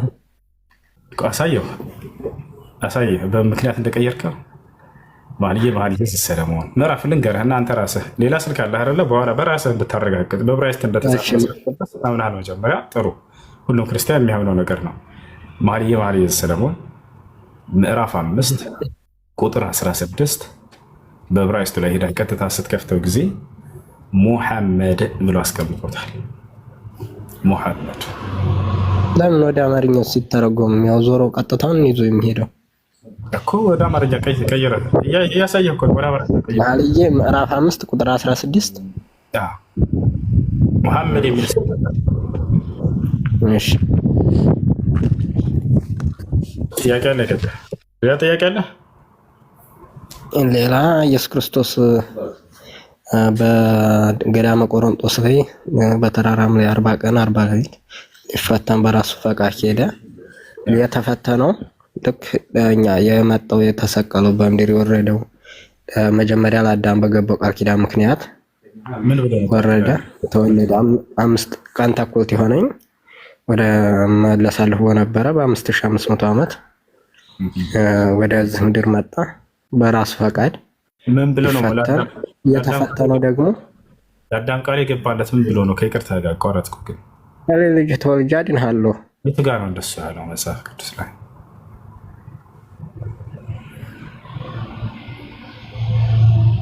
የቱ ጋር ነው? ማስረጃ አለ? ከሌለ ችግር የለም ተዋለሁ። ወደ ቀጣይ ሀሳብ ትሄዳለህ። አሁን ዞሮ የለም ጠይቋቸው እስኪ መጽሐፍ ቅዱስ ይፈተን ዘንድ አንድ ለአዳም ቃል ኪዳን ገብቶለታል ብለው ሁልጊዜ ያስተምሯቸዋል። የክርስትና የእምነት መሰረት እንዳውም በዚህ ነው። አምላክ አዳም ቢባል ካልን ፈጠረ። ከዚያም በኋላ ገነት ግባ አለው። ከዚች ከዛፍ እንዳትበላ ነው፣ በላ። ከዚያም በኋላ ከልጅ ልጅህ ተወልጄ አድንሃለሁ ብሎ ቃል ኪዳን ገባለት። ከዚያም ስጋ ለብሶ መጥቶ ተገደለ፣ ተሰቀለ፣ አዳነው። በቃ ሄዳሉ። ይህ የክርስትና የእምነት መሰረት ሆኖ ሳለ በአዳምና በኢየሱስ ክርስቶስ መካከል ነገር ግን አንዲት ቦታ ላይ እኔ ከልጅ ልጅህ ተወልጄ አድንሃለሁ ያለበት ቦታ የለም። የክርስትና እምነት መሰረት ማስረጃ የለም። እኔ ከልጅ ልጅህ ተወልጄ አድንሃለሁ ብሎታል የሚሏችሁ ውሸት ነው፣ ስህተት ነው። መጽሐፍ ቅዱስ ላይ የለም። አሁን ወደ ቀጣዩ ሀሳብ ሄድ። እንደ እስልምና ግን ይህን ብትጠይቁን አምላክ ለአዳም ምንድን ነው ያለው ካላችሁ በዚህ አጋጣሚ እንገራችሁ። አምላካችን አላህ ሱብሓነሁ ወተዓላ አዳምን ወደ ምድር ውረድ ሲለው የዛን የዛፏን ፍሬ በበላ ጊዜ ምን እንዳለው እንገራችሁ። ቁልና እህቢጡ ሚንሃ ጀሚዓ ፈኢማ የእትየነኩም ሚኒ ሁደን ፈመን ተቢዐ ሁዳየ ፈላ ኸውፉን ዐለይሂም ወላ ሁም የሕዘኑን አለ። አምላክ አላህ ሱብሓነሁ ወተዓላ ምን አለ? በሉ ሁላችሁም ወደ ምድር ውረዱ አልኳቸው አለ። ፈኢማ የእትየነኩም ሚኒ ሁደን ከእኔ የሆነ አንድ ቅኑ መንገድ በሚመጣላችሁ ጊዜ ያን ቅኑ መንገዴን የተከተለ ሰው ፍርሃትም ሆነ ሐዘን የለበትም በሁለቱም ዓለም ብሎ ቃል ኪዳን ሰጣቸው። ወለዚነ ከፈሩ ወከዘቡ ቢአያቲና ኡላኢከ አስሓቡ ናር ሁም ፊሃ ኻሊዱን አለ። ነገር ግን ያን የምልክላቸውን አንድ ቅኑ መንገድ የካደና ያስተባበለ እነዚህ የእሳት ሰዎች ይሆናሉ አላቸው። በቃ ይሄን ከዚያም አምላክ አላህ ቃል ኪዳኑን የመጀመሪያው የኪዳኑ ተቀባይ አዳምን አደረገው። ያ ቅኑ መንገድ ብሎ ቃል የገባላቸው ኢስላም ነው። አምላክ ቃል በገባለት መሰረቱ ለአዳም ከአዳም ልጆች ነብያት የሚባሉን እያስነሳ ይሄን ቅኑ መንገድ ለትውልድ ኢስላምን አስተምሮ አላቸው። ያን የተከተለ ሰው ለዘላለም ገነትን ይወርሳል፣ ያን የካደ ሰው ደግሞ ለዘላለም ገሃነም ይገባል አላቸው። ቃሉን ፈጸመ። ነብያቶች ሁሉ እየመጡ እስልምና ሰበኩ። የኖህ ምን አለ? ወኡሚርቱ አን አኩነ ሚነል ሙስሊሚን አለ። እኔ ከሙስሊሞች እንደሆን ታዝዣለሁ አለ ኖህ። አምላኩ አላህ ሲያዘው ልክ እንዲሁ አብርሃም ምን ነበር? ማ ካነ ኢብራሂሙ የሁድየን ወላ ነስራንየን ወላኪን ካነ ሐኒፈን ሙስሊማ። አብርሃም ሙስሊም ነበረ ይላል። ያዕቆብ ምን ሰበከ ለልጆቹ? ወያዕቁቡ ያ በንየ ኢነላህ አስጠፋ ለኩም ዲን ፈላ ተሙቱና ኢላ ወአንቱም ሙስሊሙን። ልጆች ሆይ ሙስሊሞች ሁናችሁ እንጂ አትሙቱ አላቸው። ሁሉም ነቢያቶች በዚህ መልኩ አንድና ብቸኛ የሆነውን አምላክ አላህን እንዲገዙና ልክ እንዲሁ ደግሞ ኢስላምን እንዲከተሉ ዘንድ አዘዋቸዋል ማለት ነው። እሺ አንዴ ሚዩትን አንሹ። ሰላም ብያለሁ ወይም ሚዩትን አንሳው። እሺ ሰላም። መሐመድ የሚለው መጽሐፍ ቅዱስ ውስጥ አለ? መሐመድ ካለ በኋላ ምንድን ነው የሚለው? ጥያቄው አሁን መሐመድ የሚለው ስም አለ ወይንስ የለም ነበር ጥያቄያቸው። ያንን ነው እያሳየናቸው ያለን። እሺ ማለት ማወቅ ስለፈለግኩ ነው። እኔ እህቴ ሰልማን ላይ ባንተ እጅ ነው ሻሃዳ ያዘችው። ብዙ ነገር አስተምራኛለች። ስለ እስልምና ብዙ ነገር ተምሬያለሁ። ብዙ ቦታም ጠይቄያለሁኝ። አሁን ግን መሐመድ የሚለውን እንድታሳየኝና መሐመድ ሲያለው ለምንድን ነው? ምክንያቱም መሐመድ የሚለው ከዚህ በፊትም አንተን ሰምቼ ሲጠይቃቸው ሐሰተኛ ነብይ ይመጣል ብሎ ነው መሐመድ ያለው እንጂ ሙሐመድ የሚል ቃል የተጠቀመው ሐሰተኛ ነብይ እንደሚመጣ ነው የጠቆመን ብለውኝ ስለነበረ ለምን እንደጠቀሰው ስሙንና ሙሐመድ የሚለውን እንድታሳየኝ ይፈልጋሉ። ከዛ ሻሃዳ ማያዝ ይፈልጋሉ። እሺ አንደኛ እዛ ቦታ ላይ ሐሰተኛ ነብይ ምናምን የሚል ቃል የለውም። እዚያ ላይ መኃልየ ዘሰሎሞን ላይ ነው አንደበቱ ጣፋጭ የሆነ ብሎ አንስቶታል። አንደበቱ ጣፋጭ ብሎ ማለት እንግዲህ አንደበት ጣፋጭ ሊሆን የሚችለው የአምላክን ቃል የሚናገር በመሆኑ ነው። ገብታችኋል አይደል? ነቢዩ ሙሐመድ ሰለላሁ ዐለይሂ ወሰለም አምላክ አላህ አንደበታቸውን ሲያወድስላቸው በቁርአን እናያለን። ወማ የንጢቁ ዐኒል ሀዋ ብሎ ማለት ነው። ኢን ሁወ ኢላ ወሕዩን ዩሓ። ምን ይላቸዋል? ሙሐመድ በአንደበቱ ከእኔ የሚተላለፍለትን ራእይ እንጂ አይነግራቸውም ብሎ አንደበታቸውን ያወድሳል። እዚያም ላይ ምን ይላል? አንደበቱ ጣፋጭ የሆነ ብሎ ገልጾታል። እርሱም ውዴ ነው ብሎ ገለጸ። እዚያ ላይ ውዴ የሚለው ቃል አምላክ ከማንም በላይ ቅርብ አድርጎ የወደደው አካል ነው። ነቢዩ ሙሐመድ ሰለላሁ ዐለይሂ ወሰለም ቃል በቃል ምን አሉ? ኢነላሃ ቀድ ኢተኸዘኒ ኸሊለን ከመ ኢተኸዘ ኢብራሂመ ኸሊል አሉ። አላህ ከማንም በላይ ውዱ አድርጎ የያዘው እኔን ነው አሉ። የሚገርምሽ እዚያም ላይ ቃል ምን ይላል? እርሱ ውዴ ነው፣ የኢየሩሳሌም ልጆች ወይ ይሄን እወቁ እያለ ይነግራቸዋል። ከማንም በላይ አምላክ ውድ አድርጎ የያዘው እኔን ነው ብለው ተናገሩ ሐዲስ ላይ። አምላክም ቃል በቃል አንደበታቸውን ሲያወድስ አንደበቱ ግን ሐሰትን አይናገርም፣ ከእኔ ዘንድ የሚተላለፍለትን ራእይ ብቻ ነው የሚናገረው ሙሐመድ ብለው አወደሳቸው። እየተናገረ ያለ ስለ እርሳቸው ነው። ቀጥታ እዚያ ቦታ ላይ ሄደን ስናየ ጊዜ መጽሐፍ ቅዱስም ላይ ወደ ዕብራይስጡን ቀጥታ ስንተረጉመው ሙሐመድ ብሎ አስቀምጦታል። ራሱ ሙሐመድ አይ ስለ ሰው አይደለም ስለ ግለሰብ አይደለም የሚናገረው ሌላ ትርጉም ነው ብለው ይነግሯቸዋል። ስለ ሰው ነው፣ ለዚያም ስለ ወንድ ልጅ ስም ነው። እዚያው ላይ ማብራሪያው ላይ ላሳየሽ። ይህ እየተናገረ ያለው ስለ ወንድ ልጅ ስም ነው። አዎ ይታየኛል። አዎ ሙሐመድ ይላል። ስለምንድን ነው የሚናገረው? ከወዲሁ እዚህ ጋር ያብራራዋል። ያው የንግግር ክፍል ስም ነው። የምን ስም? የወንድ ስም ነው። የወንድ ልጅ ስም ነው። ይሄ ስም እዚህ ጋር የተቀመጠው ሙሐመድ ይላል ለዚያው። ነገር ግን አማርኛው ላይ አይ የሰው ስም አይደለም ጣፋጭ ነው አንደበቱ ምናምን ብሎ አስቀምጦታል። የሚገርመው ቢቀይሩትም እንኳን አማርኛው የሚገልጸው እርሳቸውን ነው። ከማንም በላይ አንደበቱ ጣፋጭ የሆነ ብሎ አላህ በቁርአን ላይ ወማ የንጢቁ ዐኒል ሀዋ አንደበቱ ከራሱ ከልብ ወለዱ የሚናገር አይደለም። ኢን ሁወ ኢላ ወሕዩን ዩሓ ከእኔ ዘንድ የሚተላለፍለትን ራእይ ብቻ በአንደበቱ የሚናገር ነው ብሎ አንደበታቸውን አወደሰ። ከዚያ ምን አለ ቀጥሎ? ይህ ነው ውዴ እያለ ገለጻቸው። እዚሁ የአማርኛው መጽሐፍ ቅዱስ ላይ ሻለርላ አምላክ ከማንም በላይ ውዴ ብሎ የገለጸው እርሳቸውን እንደሆነ ሐዲስ ላይ ቃል በቃል አለ። ኢነላሃ ቀድ ኢተኸዘኒ ኸሊለን ከመ ኢተኸዘ ኢብራሂመ ኸሊል አሉ። አላህ እኔን ከማንም በላይ ውዱ አድርጎ ይዞኛል አሉ። አብርሃምን ውዱ እንዳደረገ ብለው ተናገሩ። አብርሃምን ውዱ አድርጎታል። ነገር ግን ከማንም በላይ እርሳቸውን እንደያዘ ቀድመው ተናገሩ። ይህ ነው ውዴ ብሎ የገለጻቸው እርሳቸውን ነው አምላክ ከማንም በላይ የወደደውና ያቀረበው። ይህን ይመስላል። እሺ አመሰግናለሁ። ይሄ አካውንቱ ቲክቶኩ የእህቴ ነው። ምናልባት የምታውቋት ካላችሁ በዚህ አካውንት ገስት ላይ የሚገባ ቁርአን ምናምን ስለምታዳምጥ ሰለምቴ ነች እና አንተንም እንዳዳምጥ ብዙ ጊዜ እከታተላለሁ። ታታችሁኝ እሷን አይ ስልኩን የሰጠችኝ አዳምጩ ብላ ማለት ነው ስለምትሰራ የምታውቋትም ካላችሁ ሌላ ነገር እንዳይመስላችሁ ገስት ላይ ገብታ ቁርአን ስለምታዳምጥ ማለት ነውና የእሷ ስልክ ነው። እኔ አሁን ሻሃዳ መያዝ ፈልጋለሁ። አሽሃዱ አላህ ኢላሃ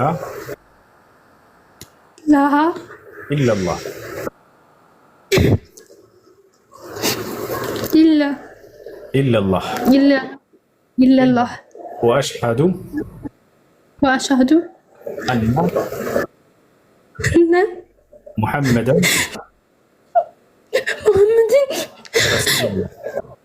ረሱሉላህ። ማሻአላህ አላህ ምስጋና ይገባ። አሁን ያልሽው ቃል የሸሃዳ ቃል ወይንም የምስክር ቃል ይባላል። አንድ ሰው ወደ እስልምና ሲገባ ጊዜ የሚመሰክርበት የምስክር ቃል ነው። ትርጉሙ አሽሃዱ አን ላ ኢላሃ ኢለላህ ማለት እነሆ ከአንዱ ከአላህ በስተቀር በእውነት የሚመለክ ሌላ አምላክ የለም ብዬ መሰክራለሁ ማለት ሲሆን፣ ወአሽሃዱ አነ ሙሐመድን ረሱሉላህ ማለት ደግሞ ሙሐመድን የአላህ መልእክተኛና ነቢይ ናቸው ብዬ መሰክራለሁ ማለት ነው። በየሁሉም ነቢያት ዘመን በዚህ ነበር ሰዎች ወደ ኢስላም የሚገቡት። በዘመናቸው ያለውን ነብይ እንደ ነብይ ይመሰክራሉ። አምላክ ደግሞ አንድና ብቸኛ ነው፣ ከእርሱ ውጭ ሌላ አምላክ የለም ብለው ይመሰክራሉ። ለምሳሌ ሐዋርያቶች እንዴት ሰለሙ ከተባለ አምላክ አላህ ሲናገር ምን ይላል? ወኢዝ አውሐይቱ ኢለል ሐዋርይን አን አሚኑ ቢ ወቢረሱሊ ቃሉ አመና ወሽሀድ ቢአንና ሙስሊሙን ይላል። ወደ ሐዋርያቶችም የትእዛዝ ቃሌን ባስተላለፍኩ ጊዜ አስታውስ ይላል። እናላቸው ሐዋርያቶችን አን አሚኑ ቢ ወቢረሱሊ፣ በእኔ በአምላካችሁ በአላህ እመኑ፣ በላኩላችሁ መልእክተኛም እመኑ አላቸው። ሐዋርያቶችን ምን አሉ? ቃሉ አመና፣ እነሆ አምነናል አሉ። ከዚያስ ወሽሀድ ቢአንና ሙስሊሙን አሉ። በማመናችን ምክንያት ይህን እኛ ከሙስሊሞች ጋር በእኛ ሙስሊሞች መሆናችንን መስክር አሉ ይላል። የሙስሊምነታቸው ማስመስከሪያ ቃል ምንድን ነው? በአንድ አምላክ ያምናሉ። ለዚህም ነው በእኔ እመኑ በእግዚአብሔር እመኑ ብላቸዋል አይደል? በእግዚአብሔር እመኑ በእኔ እመኑ። ልክ መጽሐፍ ቅዱስ ላይ በእግዚአብሔር እመኑ በነቢያቱም እመኑ ይባሉ ነበረ። ስለዚህ በአንድ አምላክ ያምናሉ። ትውልድ ሁሉ በየጊዜው በዘመኑ የተላከውን ነብይ ደግሞ እንደ ነብይ እንደ መልእክተኛ ይቀበላሉ። በዚያ አማኝ መሆናቸው ይረጋገጣል ማለት ነው። በዚህ ዘመን ደግሞ ሰዎች ሊያምኑ የሚገባው አንድና ብቸኛ የሆነውን አምላክ አላህን አምነው በጊዜ የተላከውን ነቢይ ሙሐመድ ሰለላሁ ዐለይሂ ወሰለም እንደ ነቢይ በመቀበል ያ ማለት ቀደምቶቹ ነቢያቶችንም እንደ ነቢይ እንቀበላለን። እንደ አብርሃም፣ እነ ይስሐቅ፣ እነ ያዕቆብ፣ እነ ዮሴፍ፣ እነ ሙሴ፣ እነ ዳዊት፣ እነ ሰለሞን፣ እነ ዮናስ፣ እነ ኤልያስ፣ እነ ኤልሳ፣ እነዚህ ሁሉ እነ የሕያ ወይንም ዮሐንስ፣ እነ ዘከርያስ ወይንም ዘከርያ፣ እነዚህ ሁሉ መሲሁ ዒሳ ዓለይሂ ሰላም ወይንም ኢየሱስ፣ እነ ሃሮን፣ እነዚህ ሁሉ ነቢያቶች ናቸው። ከአምላክ ዘንድ ተልከው መልእክትን በትክክል ያደረሱ አንዱን አምላክ እንዲመለክ የሰበኩ ናቸው ብለን የምናምን ነን ማለት ነው። ይህን ይመስላል። እሺ፣ ስለ ሶላት አሰጋገድ እህትሽ ታስተምርሻለች። በጣም ቀላል ነው። ሶላት ነገር ስለ ሶላታን ተምሬያለሁ። እሷ ጋር ቁርአንም እያስተማረች ነበር እና እሷም ታስተምረኛለች እና ለክርስቲያኖች አንድ ነገር መናገር ፈልጋለሁኝ። ትክክለኛውን መንገድ ፈልጉት። ዝም ብላችሁ እዚያ ላይ አትቀመጡ። በቃ እና ቄሶችን ወይም ደግሞ ዲያቆኖችን አትጠይቁ። ጠይቃችሁ እነሱ ትክክለኛ መልስ አይሰጧችሁም። እኔ ብዙ ጊዜ እንደዚህ እየጠየቅኩኝ እነሱን ጠይቃቸዋለሁ እና የእስልምና ላይ ያልሆነ ላይፍ ተቀባይነት የሌለው ሀዲስ እያመጡ እስልምናን እንድንጠላ እያደረጉን ነበረ። ስምን መጥቀስ እችላለሁ። ነፎይም የሱም ደግሞ ነቃልም ብዙ ሰዎች አሉና እዛም እየገባሁ ብዙ ጊዜ እንትን እማራለሁ፣ ጠይቃለሁ። ስለ እስልምና በጣም እንድንጠላው ነበር ያደረጉን። እውነትን ፈልጉ፣ እነሱን አትመኗቸው። በፍጹም እነሱ የሚሉት ነገር ውሸት ነው። አትመኗቸው። እውነትን ፈልጉት። በቃ ጀነት የምትፈልጉ ከሆነ ጀነት መግባት የምትፈልጉ ከሆነ ጀሃነምን የማትፈልጉ ከሆነ እውነትን ፈልጋችሁ እንደኔ ያገኙት ማለት ፈልጋለሁ። ሁሱ አንተን ማመሰግናለሁ። ጨርሻለሁ። እሺ ልጆች ጥያቄ ያለው መጠየቅ